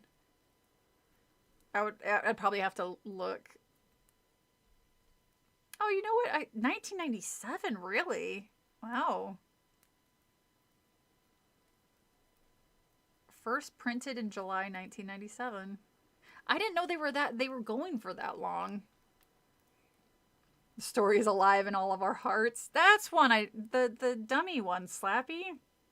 Not Slappy World, was it? It was written by a ghostwriter. Werewolf at Fever Camp, was that the one that turned out to be Space Camp? We read, or was it Welcome to Camp Nightmare? I kind of feel like we definitely read Scarecrow Walks at Midnight, because that one was hysterically bad too. Revenge of the Lawn Gnomes, that's a new one to me. Stay Out of the Basement we reread. That one cracked me up, because that one had the little tiny flower dad at the very end. The Abominable Snowman of Pasadena. I don't think that was the one that we read on the holiday. Night in Terror Tower. I don't think Welcome to Dead House we did watch. Camp Nightmare. Okay. So did we read Werewolf at Fever Camp? Because I could have sworn there was like two that we could, but I'm not seeing one that rings a bell. Headless Ghost, Haunted Mask, Attack of the Graveyard Ghouls, The Haunted Car. Haunted Car? That's Christine. Bro! What about the book about pianos? Play it again, Sam. The blob that ate everyone. That sounds like a self-aware comedy, or like a Mars Attacks-esque kind of thing. Well, that, I mean, it was fine until we got to the very end. That one was a little aggravating, honestly. You getting awfully lazy there, mister. Let me just say. Okay. How long was this? Wow, only 3 hours? I got through this book a lot faster than I was expecting.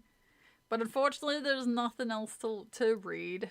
It's just the end of the night. So I'm afraid I'm going to have to bid y'all good night. As you did, it was before I started sitting in on these shindigs. Oh, okay. I mean, maybe I need to actually go through the lives and split them into playlists, like the Goosebumps in ones and the ones in other, the games in others. But I just haven't had time to do it yet. All right, ladies and gentlemen, read some smut. No, I can't do that. I don't know if like younger kids or younger people will watch this, like teenagers and stuff. I can't do that. But I'm going to end the stream because I'm also ooh, nope, get back in here, because I'm starting to get tired anyway. So it probably for the best if I stop or stop the stream before I start getting the weird talks because I'm tired. So say a good night to everybody and send you guys hearts. And I will probably see you next week because I want to start Psychonauts. I would really like to play Psychonauts. It was fun. My voice is starting to crack though because it's still getting used to not sounding weird. Goosebumps smile. Well, I'll have to do some research to see if I can find that book or that particular Goosebumps. So, a good night, everybody. Have a pleasant rest of your evening. Bartok out.